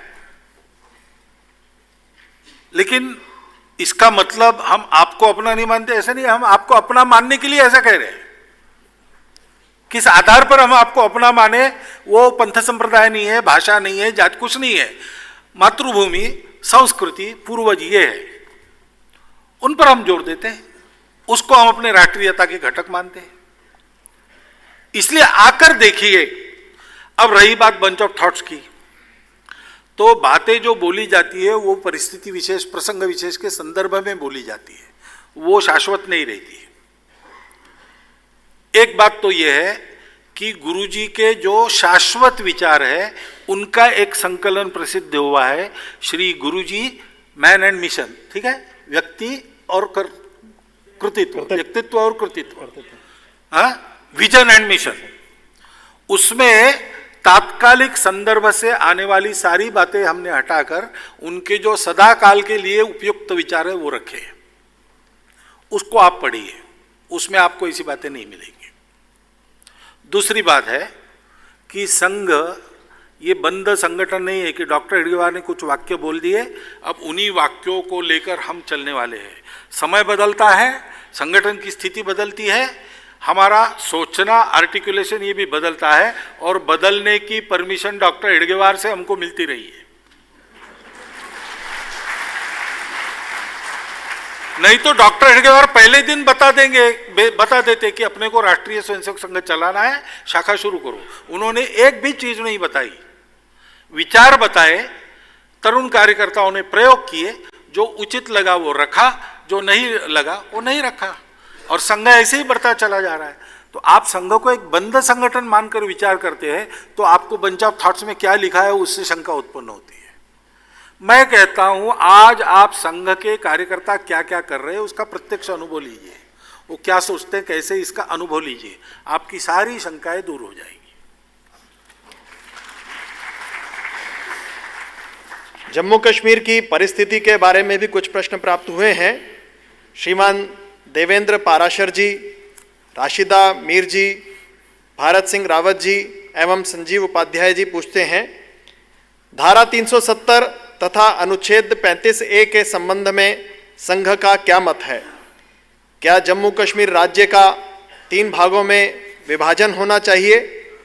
घाटी के भटके हुए युवाओं को में राष्ट्रभाव जगाने के लिए संघ ने क्या प्रयास किए हैं? धारा 370 और 35A के बारे में हमारे विचार सर्वपरिचित है। हम उनको नहीं मानते, यानी वो नहीं रहना चाहिए, ऐसा हमारा मत है। कारणों में जाऊंगा तो लंबा बोलना पड़ेगा, ये एक वाक्य में बता देता हूं। कई बार इसको भाषणों में हमने कहा है, उसकी पुस्तिकाएं भी उपलब्ध है, आप कभी सुरुचि प्रकाशन में जाकर उसको देख सकते हो। वो नहीं रहना चाहिए, हमारा मत है। राज्य के निर्माण, विभाजन आदि की जो बात है, उसके पीछे विचार कौन सा रहता है? देश की अखंडता, एकात्मता, सुरक्षा और प्रशासन की सुलभता। अब इसको देख के जब लगेगा कि 3 राज्य होने चाहिए तो उस समय का शासन निर्णय करे। अगर लगता है कि कोई जरूरत नहीं तो रहे। लेकिन जम्मू, लद्दाख, कश्मीर घाटी अभी जो भारत के पास है, कश्मीर का वो जो गुलाम कश्मीर है तो वो अभी उधर ही है, लेकिन कम से कम इन 3 में भेदभाव मुक्त, सबके लिए विकासोन्मुख प्रशासन चल रहा है क्या? इसका विचार करना चाहिए। वहां की जो परिस्थिति है उसमें इन राज्यों को भारत के साथ और भारत की कुल मिलाकर एकात्मता, अखंडता, सुरक्षा के लिए क्या पोषक है, इसका विचार करना चाहिए। वो विचार प्रशासन, शासन करेगा, जैसा तय करेंगे तय करेंगे। मूल बात है प्रशासन ऐसा होना चाहिए, सुरक्षा रहनी चाहिए। और सुरक्षा तब रहती है, सुरक्षा बल रहते हैं, कानून रहते हैं, घटना रहती है, सब है, संविधान रहता है, लेकिन मुख्य समाज रहता है, वो समाज चाहता है। तो आपने बिल्कुल सही पूछा कि भटके युवाओं में कुछ करना चाहिए, और हम कर रहे हैं। हमारे स्वयंसेवक, फिर से मैं बताता हूं, हम जब कर रहे हैं ऐसा मैं कहता हूं, राष्ट्रीय स्वयंसेवक संघ केवल शाखा चला रहा है और कुछ नहीं करता है, और कुछ करना भी नहीं हमको। लेकिन हमारे में से निकले स्वयंसेवक समाज के लिए जो जो आवश्यक है वो करने के लिए दौड़ते रहते हैं। ऐसे युवकों ने वहां पर सेवा कार्य चलाए हैं, एकल विद्यालय चलाए हैं, विद्यालय चलाए हैं। उसमें राष्ट्रीयता की बात होती है, उसमें वंदे मातरम भी होता है, उसमें जनगणमन भी होता है, उसमें 26 जनवरी 15 अगस्त भी होता है। और वहाँ के अभिभावक और वहाँ के विद्यालयों में आने वाले छात्र दोनों का बहुत अच्छा सहयोग और समर्थन हमको मिलता है। धीरे धीरे ये बात बढ़ेगी, क्योंकि ये प्रयास कभी हुआ नहीं इसके पहले, तो अब शुरू किया है, तो उसके फल आने में समय लगेगा। लेकिन हमने इसमें कुछ किया नहीं, ऐसा नहीं। मैं विजयदशमी के भाषण में, जिसको हमारा पॉलिसी स्पीच आप मानते हो, उसमें मैं कहता हूं कि बाकी बातें जैसी है उसका उपाय होना चाहिए, वैसे कश्मीर के सामान्य समाज का शेष भारत के साथ सात्मीकरण, उनको मिलना मिलाना, ये भी होना चाहिए। ये मैं कहता हूं, तब उसके पहले काम शुरू हो चुका होता है, तब मैं कहता हूं। जो शुरू नहीं हुआ उसको हम बोलते नहीं। तो हो रहा है और वो आगे बढ़ रहा है। पर्याप्त व्याप्त और पर्याप्त मजबूत होने के बाद उसको हम बोलते भी रहेंगे। आंतरिक सुरक्षा की परिस्थिति को लेकर लक्ष्मण कुमार जी, महेंद्र लाल कुमावत जी एवं मनीष मोहिल जी ने कुछ जिज्ञासाएं प्रस्तुत की हैं। संघ की दृष्टि में प्रमुख आंतरिक सुरक्षा चुनौती क्या है और इसका समाधान क्या है? आतंकवाद आज सबसे बड़ी चुनौती बन गया है, इसका समाधान क्या है? देशद्रोह का कोई डर नहीं है, क्या कोई सख्त कानून नहीं होना चाहिए? क्या आतंकवाद से जुड़े मुद्दों के लिए फास्ट ट्रैक कोर्ट नहीं होने चाहिए? आंतरिक सुरक्षा में आंतरिक फसाद खड़ा करने वालों के प्रति समाज आकर्षित न हो, इसलिए समाज में विकास की धारा सर्वत्र पहुंचाना, शासन प्रशासन अपना है, पारदर्शी है, जवाबदेह है, ऐसा उसको लगना, और इस देश में अपना जीवन चल सकता है, उन्नत हो सकता है, ये विश्वास उसके मन में रहना, ये काम शासन प्रशासन को भी करना पड़ता है, समाज को भी करना पड़ता है। क्योंकि इसमें कमियों का लाभ लेकर सुरक्षा के लिए आह्वान उत्पन्न करने वाले लोग सर्वत्र है, यहां भी है। उनकी न चले इच्छा है तो ये करना पड़ता है, और देश के संविधान कानून को वहां लागू करने के मामले में उसके विरोध में खुला चलने वालों का बंदोबस्त कड़ाई से होना चाहिए।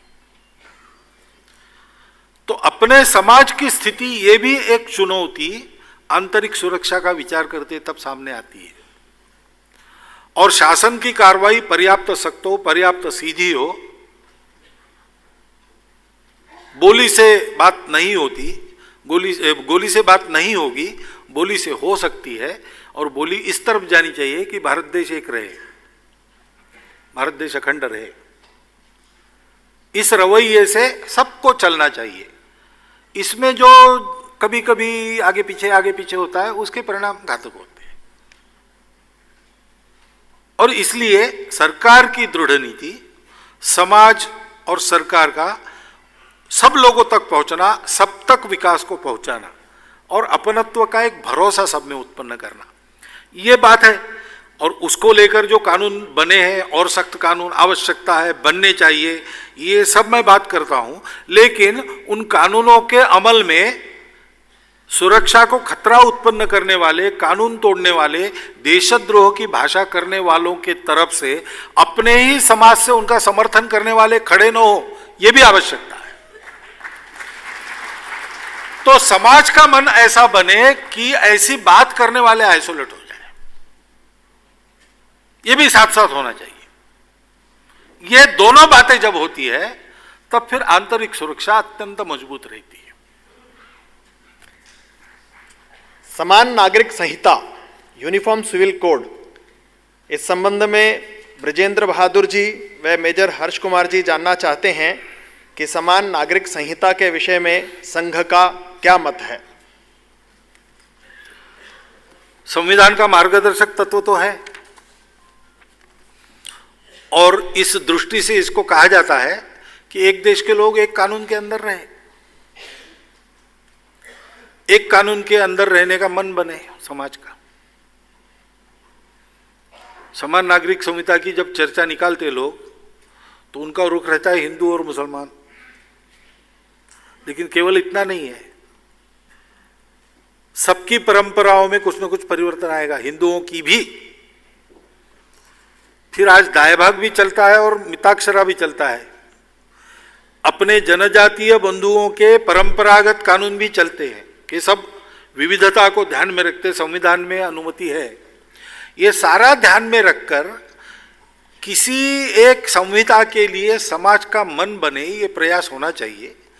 और वास्तव में देश की एकात्मता को समान नागरिक संहिता की बात पुष्ट करती है, लेकिन वो एकता के लिए है, उसके लागू करने से समाज में और गुट तैयार नहीं होने चाहिए, इसकी चिंता करते हुए धीरे धीरे उसको लाना चाहिए। ये बात मैं भी कर रहा हूँ अभी, लेकिन ऐसी ही बात अपने संविधान के मार्गदर्शक तत्वों ने संविधान में बताई है कि सरकार इस तरफ ले जाए मामले को। तो ले जाने की ये पद्धति है कि सबका साकल्य से विचार करते हुए कैसी संहिता हो उसका विचार करना, समाज में उसके लिए मन बनाना और उसको लागू करना। संघ की संविधान के प्रति आस्था व श्रद्धा के संबंध में पूजनीय सरसंघ चालक जी ने कल विस्तार से बताया था, लेकिन उसके कुछ प्रावधानों के संबंध में प्रश्न है। पूछने वालों के नाम बता रहा हूं: अनु कपूर जी, अजय कुमार सिंह जी, ब्रिजभूषण अग्रवाल जी, मेजर जनरल माधव अरे जी एवं तरुण कुमार वाही जी। आपने पूछा है, नोटा के प्रावधान को संघ किस तरह देखता है? क्या अमेरिका व रूस की तरह राष्ट्रपति चुनाव प्रणाली भारत में नहीं होनी चाहिए? तथा संविधान की दृष्टि से यदि सभी समान हैं तो अल्पसंख्यकों के लिए विशेष प्रावधान क्यों है? संविधान सभा में चर्चा चली तो कुछ आज हम जिनको अल्पसंख्यक कहते हैं उनके प्रतिनिधियों में भी ये बात चली थी कि अल्पसंख्यक शब्द निकाल लो आप, क्योंकि ऐसी बात को लेकर ही देश का विभाजन हुआ था और आगे और बंटना कोई नहीं चाहता था। लेकिन मुझे लगता है कि ये बात संविधान निर्माताओं के मन में आती होगी कि जिनकी संख्या ऐसी कम है उनको जरा विशेष अवसर दिए जाए, इसलिए विशेष प्रावधान किए गए। लेकिन जैसा मैं कह रहा हूं कि अल्पसंख्यक ये शब्द बहुत संदिग्ध है, तो कश्मीर में अल्पसंख्यक कौन है? यानी देश में हर जगह अलग अलग बात है ना। अब कानून में जो होगा सो होगा, उसके लिए हम ये न करें, क्योंकि ऐसी बातें निकालते हैं तो फिर से मनमुटाव शुरू हो जाता है। लेकिन समाज में ये प्रयत्न चलना चाहिए कि कोई अल्पसंख्यक बहुसंख्यक नहीं, हम सब एक देश के लोग हैं, एक दूसरे के भाई हैं, और अलग अलग प्रकार रहना ये हमारी विशेषता है, उसको साथ लेकर चले, भाई जैसे चले, एक माल में मिलकर चले, ये होना चाहिए। बहुत करना पड़ेगा उसके लिए। अमेरिका रूस के तरह प्रणाली की बात हम करते हैं, तो भारत की प्रणाली भारत जैसी हो, अमेरिका रूस जैसी क्यों हो? तो भारत के सब लोग मिलकर जो तय करते हैं वैसा हो, क्योंकि कैसी प्रशासन की पद्धति लागू करने से मैं उसका लाभ लेकर अपने जीवन को बना सकता हूं, ये भारत का सामान्य व्यक्ति जानता है, उससे बात करनी चाहिए और वो जो कॉन्सेंसस निकलता है वैसा रहना चाहिए। अभी तक तो ठीक ही चला है, सारी दुनिया ये कहती है कि अपेक्षा नहीं थी, लेकिन सर्वाधिक यशस्वी प्रजातंत्र दुनिया का भारत है। अब जानने वाले सोचने वाले लोग विचार करते हैं और कुछ रिफॉर्म्स की बात करते हैं, जरूर उसका विचार होना चाहिए और जो स्वीकृत होता है वो करना चाहिए। इसमें हमारा भी हिस्सा है, सभी की इच्छा है, हिस्सा है। तो उसके लिए सुझाव आए हैं बहुत प्रकार के, लेकिन आमूलाग्र पद्धति में ही बदल करो ऐसा सुझाव कहीं से नहीं आया है। चुनाव की पद्धति में सुधार करो, इसमें सुधार करो, उसमें ऐसा आया है, उसका विचार होना चाहिए और ये रिफॉर्म्स होने चाहिए, ऐसा मुझे लगता है। इसमें एक बात नोटा की है कि खड़े हुए 5 लोग और एक भी मेरा पसंद नहीं है, तो इसमें से कोई भी मुझे पसंद नहीं है ऐसा कहना। अब एक तो बात है कि प्रजातांत्रिक राजनीति में हमेशा अवेलेबल बेस्ट को ही चुनना पड़ता है, 100% बेस्ट ये बहुत कठिन बात है, आकाश पुष्प जैसी बात है।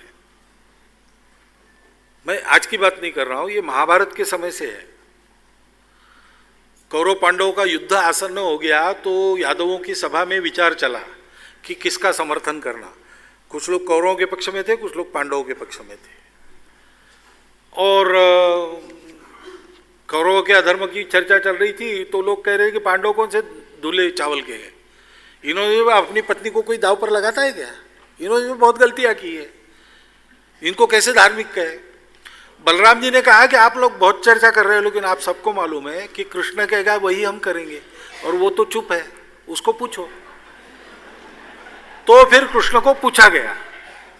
उसके बाद कृष्ण ने एक भाषण दिया राज्यसभा में, उसमें यहां से शुरू किया उन्होंने कि राजनीति ऐसी चीज है कि यहाँ तो आपको 100% अच्छे लोग मिलना ये बड़ी कठिन बात है, मिल जाए दीनदयाल जी जैसा कोई, वही उन्होंने नहीं कहा, मैं कह रहा हूं, तो अच्छी बात है। लेकिन इसलिए लोगों के सामने एक ही चारा रहता है कि अवेलेबल बेस्ट को चुनो। फिर उन्होंने पांडवों के पक्ष में अपना मत दिया।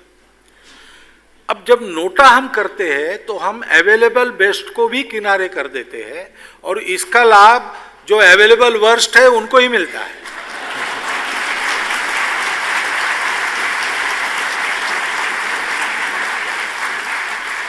इसलिए यद्यपि नोटा का प्रावधान है, मेरा मानना है कि नोटा का उपयोग बिल्कुल नहीं करना चाहिए, अवेलेबल बेस्ट के पक्ष में जाना चाहिए।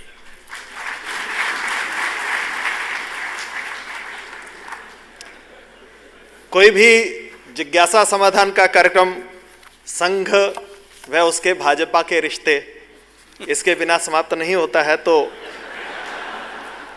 और अन्य राजनीतिक दलों और राजनीति के प्रति हमारा दृष्टिकोण ये भी सतत जिज्ञासा का विषय बना रहता है। तो उसी भाव को लेते हुए आज भी कुछ बंधु बहनों के प्रश्न हैं। कार्तिकेय शर्मा जी, नितिन त्यागी जी, पंचानन मिश्र जी, अजय सहरावत जी, अमित कुमार जी, अविनाश चंद्र मनन जी, सुजाता देशमुख जी, साकेत जी, ऋषि अग्रवाल जी, एस.के. मल्होत्रा जी, विजय त्रिवेदी जी, के.पी. सिंह जी एवं वी.के. बहुगुणा जी। आप जानना चाहते हैं कि यदि संघ और राजनीति का संबंध नहीं है तो भाजपा में संगठन मंत्री हमेशा संघ ही क्यों देता है? रामलाल जी सामने ही बैठे हुए हैं। क्या संघ ने दूसरे दलों को या अन्य संगठनों को आज तक कभी समर्थन किया है? क्या संघ का उपयोग लोग राजनीति में आगे बढ़ने के लिए करते हैं? धर्म जाति के आधार पर जो राजनीति चल रही है उसको लेकर संघ की क्या राय है? राजनीति शमशान, कब्रिस्तान, भगवा आतंकवाद आदि से कब निकलेगी? संघ संगठन मंत्री जो मांगते हैं उनको देता है।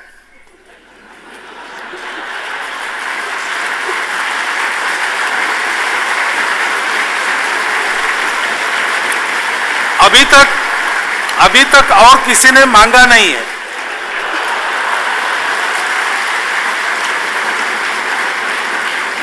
मांगेंगे तो हम विचार करेंगे, काम अच्छा है तो जरूर देंगे।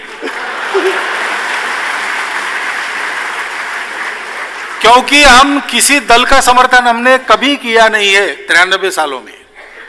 हमने एक नीति का समर्थन जरूर किया है और हमारे नीति के समर्थन करने का लाभ जैसे हमारी शक्ति बढ़ती है वैसे राजनीतिक दलों को मिल सकता है। जो उसका लाभ ले सकते हैं वो ले जाते हैं, जो नहीं ले सकते वो रह जाते हैं। इमरजेंसी के समय हमारा इमरजेंसी को विरोध था, हमने इमरजेंसी के विरोध की नीति का पुरस्कार किया। जो इमरजेंसी के खिलाफ लड़े वो अनेक दलों के लोग थे। हमने ऐसा विचार नहीं किया कि जनसंघ को इसका लाभ मिले। उसमें बाबू जगजीवन राम भी थे, उसमें एस.एम. जोशी साहब, नागगोरे साहब भी थे, उसमें गोपालन जी मार्क्सवादी पार्टी के भी थे। सबको लाभ मिला है उसका, सबके लिए काम किया है स्वयंसेवकों ने। केवल एक चुनाव कभी ऐसा हुआ था, राम मंदिर की नीति का हम समर्थन कर रहे थे और केवल भाजपा ही उसके पक्ष में थी, तब केवल भाजपा को लाभ मिला। वो प्रश्न होते हुए भी जब वो उनका अलायंस वगैरह था तो अलायंस में सबको लाभ मिला। तो हम नीति का पुरस्कार करते हैं, दलों का न किया है न करेंगे। अब हमारे पुरस्कार के कारण अगर लाभ होता है तो कैसे ले जाना ये सोचना उनका काम है। राजनीति वो करते हैं, हम नहीं करते। असंघ का इस्तेमाल ये शब्द आपने किया है, ये बड़ा कठिन कर्म है, हो नहीं सकता। संघ के द्वारा कभी नहीं होगा, क्योंकि आजकल है बहुत लोग आते हैं और फोटो खिंचवाते हैं और कभी कभी अपने एप्लीकेशन में जोड़ते भी हैं। अब जैसा आपने कहा कि जहां ये एप्लीकेशन जाती है वहां जो संगठन मंत्री बैठे वो स्वयंसेवक है, तो वो जानते हैं इस फोटो का मतलब क्या होता है। लाभ नहीं होता, उल्टा नुकसान होता है। हमने एक ऐसी कार्य पद्धति बनाई है जिसमें जो आता है वो कैसा भी हो, वो जैसा हमको चाहिए वैसा बनकर निकलेगा। नहीं तो स्वार्थ वगैरह मन में है तो किनारे हट जाएगा। लेकिन संघ के कार्य में जीवन भर रहने के बाद भी एक थैंक यू भी कोई नहीं कहता। मिलने की बात तो दूर ही रही, सब देना ही देना है। हमारे प्रांत संघ चालक थे महाराष्ट्र के बाबाराव भिड़े, वो स्वयंसेवकों को बताते हैं कि संघ में याद्या करते हैं। यादी यानी लिस्ट, सूची मराठी में। लेकिन या और द्या इसको अलग किया तो इसका मतलब होता है आओ और दो। तो कहे संघ में याद्या का काम है, लेने वेने का काम है नहीं। ऐसा संघ है। फिर भी बहुत विशेष चतुर बुद्धि रखने वाले एक आध दूसरे निकले तो निकले, अब क्या करें। लेकिन संघ में अगर आप आओगे और ज्यादा संघ के साथ रहोगे तो ये खतरा है कि आप संघ वाले बन जाओगे, ये मैं बताना चाहता हूं। और राजनीति लोक कल्याण के लिए चलनी चाहिए। लोक कल्याण का माध्यम सत्ता राजनीति में है, उतनी ही सत्ता की राजनीति चलनी चाहिए, उससे ज्यादा नहीं चलनी चाहिए। ये अगर हो गया, जो जयप्रकाश जी की आशा थी, जो गांधी जी की आशा थी, उसके अनुसार अपने देश के राजनीतिक वर्ग के लोग चलने लगे, तो फिर ये पांचवा प्रश्न जो है ये आएगा ही नहीं।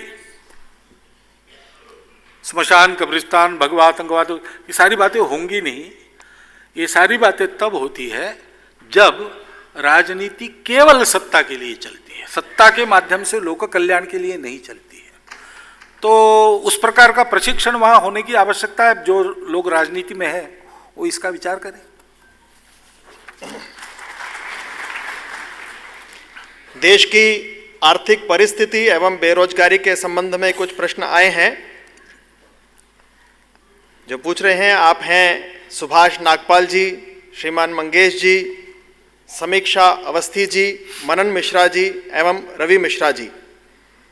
ग्राम विकास, स्वदेशी आधारित अर्थनीति और बेरोजगारी पर संघ की क्या राय है तथा क्या 2014 के बाद देश में हुए विकास को संघ अपने विचारों के अनुरूप मानता है? तो ग्राम विकास का काम तो हम करते ही है, गांवों का विकास होना ही चाहिए। गांव का गांवपन कायम रख के, गांवपन यानी मनोवृत्ति का, रास्तों का नहीं, स्कूल नहीं है गांव में, ये गांवपन नहीं है। विकास वहां पूरा होना चाहिए, लेकिन गांव की जो वृत्ति है उसमें प्रकृति के प्रति मित्रता है, उसमें परस्पर सहयोग है, सद्भाव है, ये सारी बातें कायम रखकर गांव का विकास होना चाहिए। गांव के विकास में भारत का विकास है, ऐसा हम मानते हैं और ग्राम विकास के लिए अपने स्वयंसेवक काम भी करते हैं। दिखाने लायक ग्राम आज अपने देशों में संघ के स्वयंसेवकों के प्रयास से जो हुए उनकी संख्या 500 के आसपास पहुंची होगी और हम बढ़ा रहे हैं। स्वदेशी आधारित अर्थनीति सबकी ही होनी चाहिए, क्योंकि अर्थनीति में अर्थ सुरक्षा स्वावलंबन के आधार पर होती है। तो जब तक हम स्वदेशी का अनुगमन नहीं करेंगे तब तक वास्तविक विकास होगा ही नहीं। लेकिन स्वदेशी क्या है? स्वदेशी यानी दुनिया से देश को बंद कर लेना नहीं है। आनो भद्रा कर्तवो यंतु विश्वतः। तो जो मेरे घर में बन सकता है वो मैं बाजार से नहीं लाऊंगा।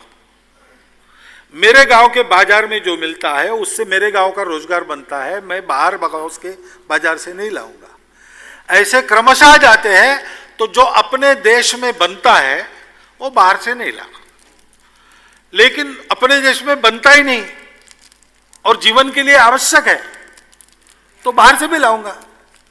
ज्ञान की बात है, तकनीकी की बात है, सब पूरी दुनिया से लेंगे हम, लेकिन लेने के बाद हमारे देश के प्रकृति और हमारे देश के भविष्य की आकांक्षा के अनुरूप उसको बदल कर लेंगे। और हम प्रयास करेंगे कि सारा कुछ हमारे देश में बने। यह स्वदेशी वृत्ति है। इस स्वदेशी वृत्ति के बिना कोई अर्थतंत्र अपने देश को सबल नहीं बना सकता। दुनिया पास में आई है और पास में नहीं थी, तब से अंतरराष्ट्रीय व्यापार चलता है, वो लेन देन की तत्वों पर ही चलता है, तो वो तो चलेगा ही चलेगा। लेकिन लेन देन में केवल देन देन ही हमारे तरफ आए और लेन देन उनकी तरफ जाए, ऐसा नहीं है। तो हाँ, लेन देन भी चलेगी, लेकिन हमारी शर्तें हम मनवाएंगे। इस वृत्ति से उसको करना चाहिए। तो बिल्कुल व्यावहारिक ये बात है और सब जगह चलेगी, तभी देश बलवान होगा। अब 2014 के बाद ऐसा हुआ है क्या? तो आप ये विचार कीजिए कि किसी भी, केवल 2014 की बात नहीं, 1947 में ऐसा हुआ है क्या? ऐसा भी आप पूछो, मेरा उत्तर एक ही है कि ये जो आदर्श की बात है वो जमीन पर उतारने के लिए एक परिस्थिति जो विरासत में मिली है उसको लेकर उनको काम करना पड़ेगा। मान लीजिए सरकार आ गई और चलो अब स्वदेशी लागू करनी है, तिजोरी खोल के देखते तो एक पैसा नहीं है उसमें, तो कहीं से तो पैसा लाना पड़ेगा, पहले तो उसका प्रावधान करना पड़ेगा, तब स्वदेशी में आगे बढ़ सकते। और इसलिए 1947 हो, 1952 हो, 1957 हो, या कोई भी साल लीजिए, 100% कोई शासन इसमें आगे गया क्या? शासन प्रशासन की चौखट में आज के तारीख में एकदम ये संभव नहीं होता है, परंतु उस दिशा में हुआ है क्या? हाँ, उस दिशा में हुआ है ऐसा मुझे लगता है, क्योंकि समाज में हवा बदली है।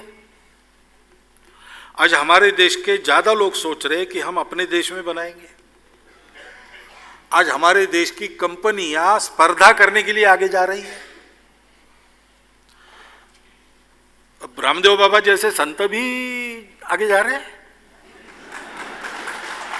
उद्यमिता बढ़ी है, स्किल ट्रेनिंग बढ़ा है, विदेशों में जाकर युवक शिक्षा लेके वापस देश में आकर काम कर रहे हैं, खेती में काम कर रहे हैं, स्किल ट्रेनिंग में काम कर रहे हैं। तो कुछ आशा बनी है कि हमारा देश अपने पैरों पर खड़ा करना, इसलिए तो हुआ है। और आशा बनी है वो हमारे भाषणों से थोड़ी बनी है, उनको जो अनुभव आ रहे हैं उसके कारण बन रही है। तो हम ऐसा कह सकते हैं कि 100% ऐसा एकदम हो नहीं सकता, जब होगा तब सुवर्ण दिन होगा। लेकिन आज की तारीख में ये तो कह सकते हैं कि हाँ, इस दिशा में अपने देश ने कदम तो बढ़ाए।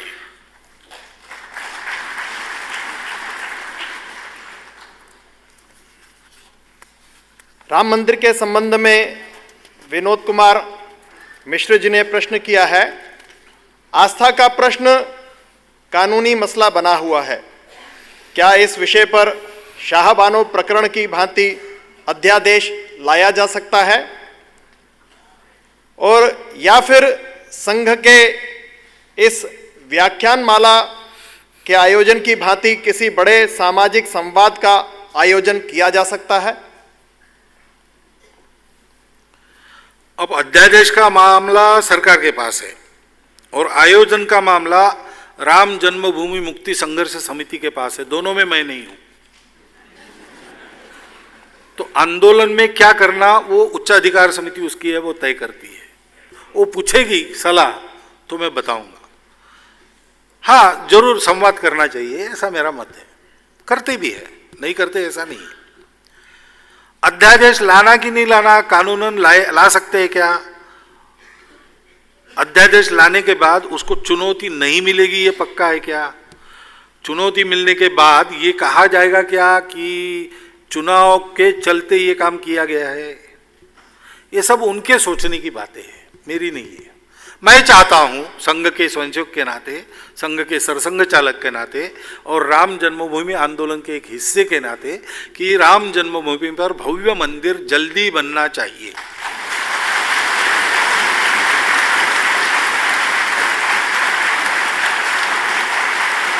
राम, भगवान राम अपने देश के बहुसंख्य लोगों के लिए वो भगवान है, लेकिन वो केवल भगवान नहीं है। अपने देश में अन्य लोग भी ऐसे हैं जो भगवान तो नहीं मानते, लेकिन उनको आचरण की मर्यादा, भारतीय मर्यादा के जनक मानते हैं, उनको इमाम हिंद मानते हैं। और इसलिए समाज के सभी वर्गों में एक आस्था जुड़ी है। और जहां राम की जन्मभूमि थी, बहुत राम के मंदिर है और बहुत टूटे भी हैं, लेकिन सबकी बात नहीं उठाते। जहां उनका जन्म हुआ वहां मंदिर होना चाहिए। वहां मंदिर पहले था, ये अब लेजर किरणों से देखा गया है।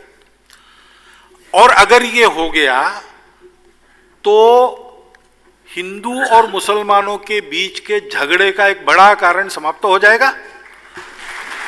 और यह सद्भावना से हो गया तो मुसलमानों की और बार बार उंगली उठती है, उसमें बहुत कमी आ जाएगी। देश के एकता को और देश के आदर्शों को पुष्ट करने वाली ये बात है और करोड़ों लोगों के आस्था का यह सवाल है। तो इसको इतना लटकना ही नहीं चाहिए था। देश हित की बुद्धि से विचार होता, राजनीति इसमें नहीं आती, तो इसको पहले ही बन जाना चाहिए था। खैर, देर आयत दुरुस्त आयत। राम जन्मभूमि पर भव्य राम मंदिर का निर्माण जिस किसी उपाय से हो सकता है, शीघ्र होना चाहिए, ये मेरा मत है।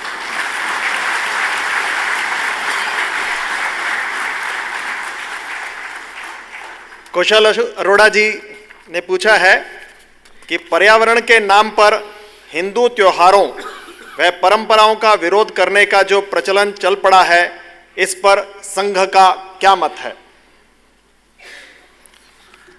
ऐसे किसी नाम पर किसी बात को करना, ये तो गलत ही है ना। जो करना है वो सीधा सीधा करना चाहिए।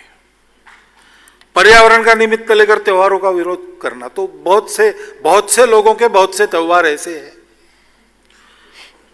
हाँ, लेकिन वास्तव में कोई पर्यावरण का प्रश्न है, चर्चा होनी चाहिए। त्योहारों के कर्मकांड ये कोई हिंदुत्व के लिए कंपलसरी बात नहीं, वो बदलते रहे हैं। अब वट सावित्री के दिन, वट सावित्री व्रत के दिन महिलाएं गांव-गांव में, शहरों में भी जाकर वट के वो पेड़ को सूत बांधती थी।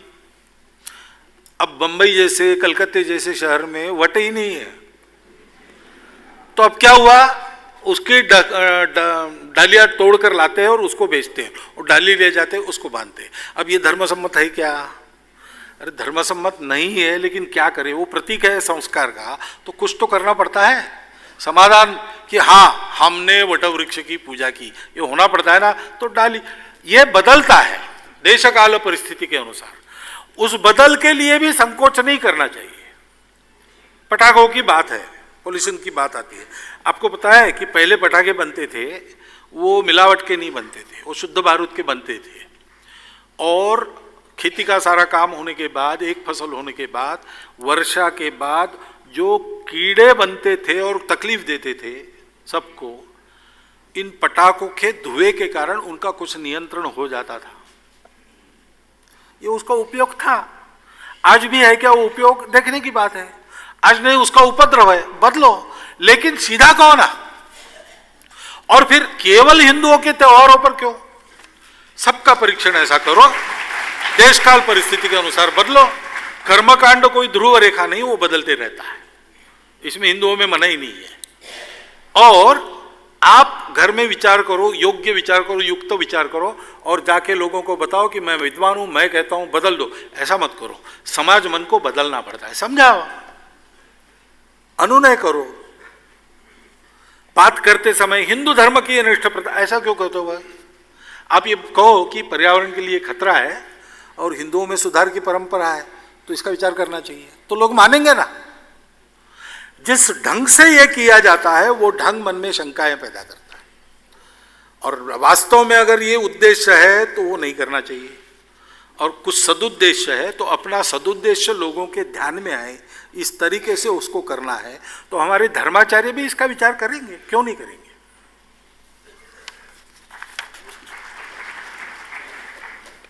जिज्ञासु होना मनुष्य की सहज वृत्ति है, और जिज्ञासाएं कभी ना शांत होने वाली क्षुधा हैं। मार्क टली जी ने एक पुस्तक भी लिखी है, there are no full stops in India. लेकिन समय की सीमा है, इसलिए आज की प्रश्न मालिका का यह अंतिम पुष्प प्रस्तुत है। इसमें संघ की कार्यपद्धति व रीति नीति के संबंध में कमलजीत सिंह दुग्गल जी, धनंजय कुमार सिंह जी व दीपक जी ने जानना चाहा है कि संघ में कहा जाता है सूचना मिली तो सोचना बंद, क्या यह तानाशाही नहीं है? संघ में सरसंघ चालक का चुनाव क्यों नहीं होता है? क्या संघ का पंजीकरण है? क्या संघ के हिसाब किताब का ऑडिट होता है? हिंदू धर्म की रक्षा में सिखों का बड़ा योगदान रहा है। संघ केवल महाराणा प्रताप और शिवाजी महाराज का ही गुणगान करता है, ऐसा क्यों है? तथा राष्ट्रीय स्वयंसेवक संघ युवाओं को दिशा देने के लिए क्या कर रहा है? अब मैं क्रम से उत्तर नहीं देता, सबका उत्तर देता हूं। अभी मैंने कहा चतुर्वेदा पुराणानी, उसमें गुरु ग्रंथ का भी नाम लिया है ना। ये जहां से कहा मैंने, वो रोज सुबह हम कहते हैं, उसमें गुरु नानक देव साहब और गुरु गोविंद सिंह जी महाराज, इन दोनों का नाम हम रोज सुबह लेते, प्रातः स्मरण उसको कहते, एकात्मता स्तोत्र। राजा भाऊ पातुरकर पंजाब के प्रांत प्रचारक रहे, वहां से वापस आने के बाद और ये जो सारा सिखों का बलिदानी इतिहास है गौरवपूर्ण, उसकी चित्र प्रदर्शनी लगाकर उन्होंने सारे देश में प्रांतों प्रांतों में घुमाई। तो वो एक सबके गुरु है, वो किसी सिख पंथ के गुरु नहीं है, सिख पंथ में हो गए, लेकिन देश दुनिया के लिए हमारे सब गुरु ऐसे हैं, वो हम सबके, हम उनका सम्मान करते। अभी दिल्ली में ही तो मैंने और भाषण दिया है इस पर, तो वो तो आपके पास आया होगा। तो हम उसको अलग नहीं मानते कि हमारा इतिहास है, हम सबका इतिहास है, और सिख बंधुओं का उस गौरवमय इतिहास के कारण हम आदर करते हैं और विशेष सम्मान पूर्वक उनको देखते हैं। ये हमारा मत है। अब संघ पंजीकृत क्यों नहीं है? क्योंकि जब संघ शुरू हुआ तो स्वतंत्र भारत की सरकार नहीं थी, 1925 की बात है। तो चला और चल पड़ा, स्वतंत्रता के बाद भी चलता पड़ा। और स्वतंत्रता के बाद पे कानूनों में हर एक संस्था ने रजिस्ट्रेशन करना चाहिए, ऐसा कानून नहीं है। और कानूनन संघ को एक स्टेटस है, बॉडी ऑफ इंडिविजुअल, उसके तहत हम चल रहे हैं। उस बॉडी ऑफ इंडिविजुअल्स को उस स्टेटस के आधार पर कानूनन हमको टैक्स नहीं है, इसलिए हिसाब किताब हमारा मांगती नहीं है सरकार। लेकिन हमको हमारी साख को जतन करना है, एक एक पाई का हिसाब हम रखते हैं, प्रतिवर्ष हम ऑडिट करते हैं। ऑडिट के नियमों के अनुसार हमारा प्रत्येक इकोनॉमिक यूनिट का ऑडिट प्रतिवर्ष नियमित होता है, इसमें कोई नरमी हम बरतते नहीं है। और अगर सरकार कभी मांगेगी लाओ हिसाब, तो हमारा हिसाब तैयार है। हम कानून को मानकर चलने वाले लोग हैं, जो कुछ है वो कानूनन है। और हिसाब किताब का ऑडिट होता है, इंटरनल ऑडिट होता है। इंटरनल ऑडिट करने के लिए हम चार्टर्ड अकाउंटेंट्स बाहर के उनको नियुक्त करते हैं, और बाकायदा वो जो फॉर्मेट है उसके अनुसार हमारा हिसाब किताब रखा जाता है। बैंक खाता के द्वारा सब व्यवहार चलता है, कोई ऐसा पैसा इधर से उधर हम कभी करते नहीं। अब सरसंघ चालक का चुनाव क्यों नहीं होता? क्योंकि सरसंघ चालक डॉक्टर हेडगेवार रहे, उसके बाद गुरुजी रहे, ऐसे लोग रहे, इसलिए वो श्रद्धा का स्थान है। तो उसकी नियुक्ति, मेरे बाद सरसंघ चालक कौन होगा ये मेरे मर्जी पर है, और मैं सरसंघ चालक कब तक रहूंगा ये भी मेरे मर्जी पर है। लेकिन मैं ऐसा हूं तो संघ ने एक होशियारी बरती कि मेरा अधिकार संघ में क्या है, कुछ नहीं है, मैं केवल फ्रेंड गाइड एंड फिलोसोफर हूं। सरसंघ चालक को और कुछ करने का अधिकार नहीं है। संघ का चीफ एग्जीक्यूटिव अधिकारी सर कार्यवाह है, उसके हाथ में सब अधिकार है। वो अगर मुझे कहेगा कि ये बंद करो और तुरंत नागपुर चले जाओ, तो अभी मुझे उठ के जाना पड़ेगा। और वो जो है उसका चुनाव विधिवत प्रति 3 साल होता है। संघ ने सरकार को अपना लिखित संविधान दिया तब से आज तक हमारा एक भी चुनाव एक दिन भी पोस्टपोन नहीं हुआ है।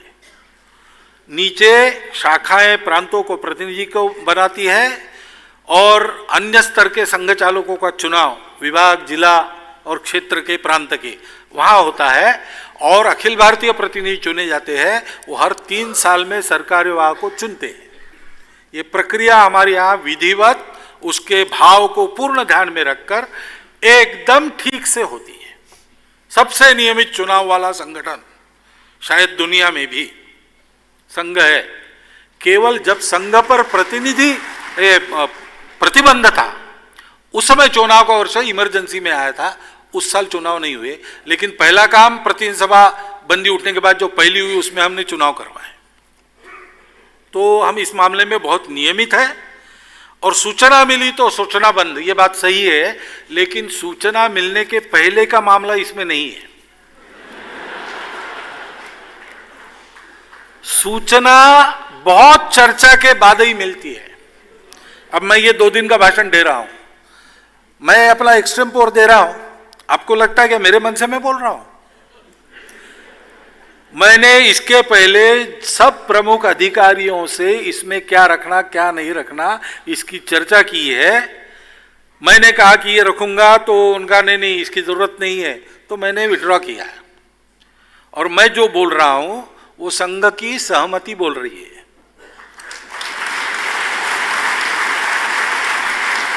अब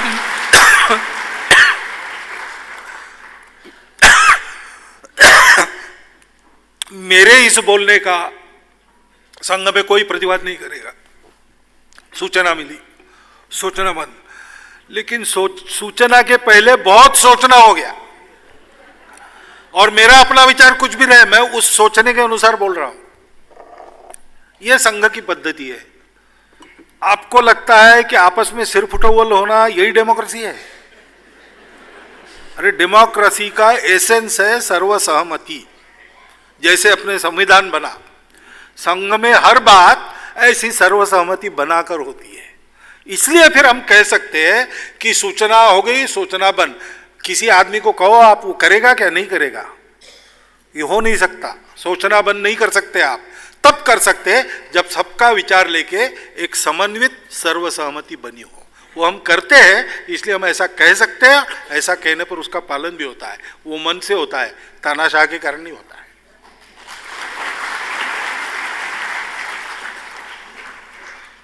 अब मैं पूजनीय सरसंघ चालक जी से सविनय प्रार्थना कर रहा हूं कि इस 3 दिवसीय विचारों के महान यज्ञ में अपनी आहुति समर्पित कर हम सभी को लाभान्वित करें। पूजनीय सरसंघ चालक जी। बस 3-4 छोटी बातें कहनी है, क्योंकि कल 2 भाषण में पहले दे चुका हूं और प्रश्न के उत्तर भी दे चुका हूं। पहली बात है, संघ के बारे में कौन क्या कहता है इस पर विश्वास मत रखिए। आप चाहते तो मैंने जो बोला है उस पर भी विश्वास मत रखिए। संघ एक खुला संगठन है, उसमें आने में शुल्क नहीं लगता। संघ की कोई फॉर्मल मेंबरशिप नहीं है, मन मर्जी का मामला है। आप आकर संघ को अंदर से देखिए। यहां मातृशक्ति बैठी, वो भी आकर अंदर से देख सकती है, और फिर संघ के बारे में अपना जो मत बनाना है वो आप बनाइए। मैं ये नहीं कहता कि आप कन्विंस होने के लिए मैंने कुछ कहा नहीं है, वो आपको करना है। लेकिन संघ को पहले देखिए, निकट से देखिए, समझ लीजिए, और फिर आपको जो कहना है वो आप कीजिए, आपको जो करना है वो आप कीजिए। ये 2 उपक्रम हमारा चला, उसमें कन्विंस करने की बात नहीं थी, हम फैक्ट्स बताना चाहते हैं, और जो फैक्ट्स है वही मैंने बताई है। अब इसके बाद अगर आप में से किसी को इच्छा हुई कि संघ के कार्य में प्रत्यक्ष जुड़ेंगे तो शाखा में जाइए। नहीं, शाखा में नहीं जाना होगा मेरा, ठीक है, संघ के स्वयंसेवक अनेक अच्छे काम करते हैं, उसमें जुड़िए। समाज परिवर्तन के काम करते हैं, सब प्रकार के क्षेत्रों में काम करते हैं, उसमें आप जुड़ सकते हैं। नहीं, लेकिन यहां संघ के स्वयंसेवकों से मिलकर मैंने एक अच्छा काम चलाया, वही मैं करना चाहता हूं, जरूर कीजिए। नहीं, मैं किसी से जुड़ना नहीं चाहता, मैं अपना काम करूंगा, जरूर कीजिए। बस हमारी एक ही अपेक्षा है, आप निष्क्रिय मत रहिए। इसके बाद जैसे भी आपको समझ में आता है, इस राष्ट्र को अपने स्वत्व पर खड़ा करने के लिए और परम वैभव संपन्न बनाने के लिए, इस राष्ट्र को समझकर सारे देश को एक करने की दिशा में जो भी छोटा बड़ा काम आप अपने पद्धति से करना चाहते वो कीजिए। जहां संघ है वहां उनकी जितनी ताकत है उतना आपको सहायता वो जरूर करेंगे, केवल आपको संपर्क रखना पड़ेगा। कई लोगों को लगता है कि मुझे कहने से हो जाएगा, संघ में उल्टा है, ऊपर से काम नहीं होता है। जमीन पर जो है उनके साथ आप संपर्क रखो, आपको एक पैड़ी भी ऊपर आने की जरूरत नहीं पड़ेगी, वहीं परस्पर सब हो जाएगा। तो आप स्थानीय तौर पर संपर्क रखें, आपको सहायता होगी, और हमको भी आपसे कोई सहायता चाहिए तो मांगने के लिए हमारा परिचय रहेगा आपसे। हमारी जितनी शक्ति है हम करेंगे, आपकी जितनी शक्ति है उतना आप करो। लेकिन इस देश को हमको खड़ा करना है, क्योंकि संपूर्ण दुनिया को आज एक तीसरा रास्ता चाहिए, और दुनिया जानती है, हम भी जाने, कि तीसरा रास्ता देने की अंतर्निहित शक्ति केवल और केवल भारत की है।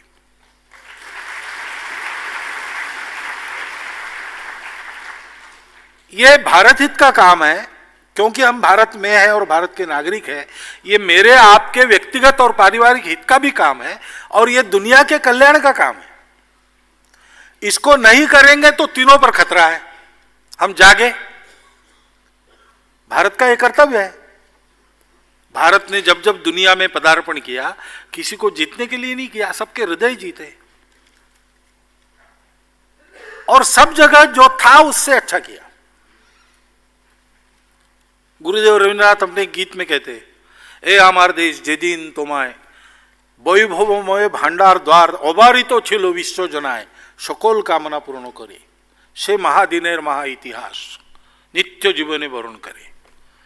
हे महान देश, हे हमारे महान देश, जिस दिन तुम्हारे अकूत ज्ञान भांडार और मुद्रा भांडार संपत्ति भांडार का द्वार सारे विश्व के लिए खुला हो गया और उन सकल लोगों की कामना पूर्ण करने लगा, उस महादिन का स्मरण करो, उसको अपने जीवन में वर्ण करो।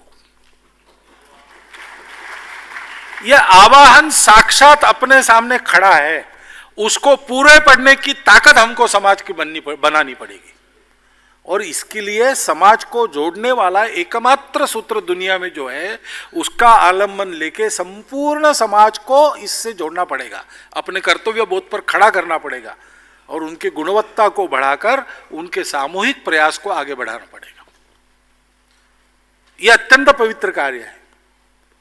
सारे दुनिया के जीवन में एक अर्थ और समृद्धि उत्पन्न करने वाला ये काम है। ये हम सबको करना ही है, क्योंकि हम भारत माता के पुत्र कहलाते हैं, हम भारत देश के नागरिक कहलाते हैं। भारत का अस्तित्व इस प्रयोजन के कारण उत्पन्न हुआ है। आप कल्पना करो, ये सत्य मिलने के बाद हमारे उस समय के पूर्वजों ने, ऋषि मुनियों ने कितना परिश्रम किया होगा। गांव गांव में झोपड़ी झोपड़ी तक ये अपने देश का स्वभाव सब तक पहुंचा है। घुमंतु जमात की बात निकले नहीं। घुमंतु लोग कौन है? जिन लोगों ने स्वेच्छा से अपने संस्कृति का ये संदेश सबके जीवन में उतारने के लिए घर गांव छोड़ दिया, एक जगह रहना अस्वीकार करके, घुमंतु जीवन स्वीकार करके इसका प्रचार वो गांव गांव करने वाले लोग हैं। जमाना बदल गया, उनके शास्त्र हमारे ध्यान में नहीं आते, लेकिन एक जमात है जो कसरत करती है रास्तों पर, डोमवारी कहते हैं उनको। वो फिजिकल कल्चर का समाज में प्रचार करने वाले लोग थे, जड़ी बूटी को जानने वाले लोग थे। धातु कला उस समय प्रकर्ष धातु युग था, तो धातु का काम सिखाने वाले सीखने वाले लोग थे। ऐसे कई प्रकार है उनमें, और आज भी वो लोग जाते हैं ये काम करने के लिए, जब तो घर में अपने परंपरागत पूजा अर्चा को करके जाते हैं। ये क्यों, ये छोड़ दो, आज के जमाने में नहीं चलेगा, ऐसा कह रहा है तो बहुत बार उत्तर मिलता है ये तो हमारा धर्म है। इतना परिश्रम पूर्वक ये देश बनाए दुनिया के लिए, उसका ईश्वर प्रदत्त कर्तव्य पूर्ण करने के लायक उसको होना चाहिए। इसलिए ये बात हम कर रहे हैं। आपको ये सब बताने के पीछे संघ के बारे में गलतफहमियां ठीक हो, ये तो है ही, लेकिन अकेला संघ बड़ा हो गया तो कौन सी बड़ी बात है। इतिहास में हम ये लिखा देना नहीं चाहते कि राष्ट्रीय स्वयंसेवक संघ के कारण देश का उद्धार हुआ। हम ये लिखा देना चाहते हैं कि इस देश में एक ऐसी पीढ़ी निर्माण हुई, उन्होंने उद्यम किया और अपने देश को पूरी दुनिया का गुरु बनाया। उस पवित्र कर्तव्य के प्रारंभ के लिए मैं आपका आह्वान करता हूं, और इन 2 दिनों में आपने बहुत धैर्य से सुना, लंबा लंबा भाषण, मैंने प्रश्नों के उत्तर दिए वो आपने सुने, उसमें कुछ चूक भूल रही हो तो आप सबसे क्षमा मांगता हुआ, कर्तव्य का हम बहुत जागरूक करें सारे समाज में, इस एक बात को कहता हुआ और मेरा निवेदन समाप्त करता हूं। बहुत बहुत धन्यवाद।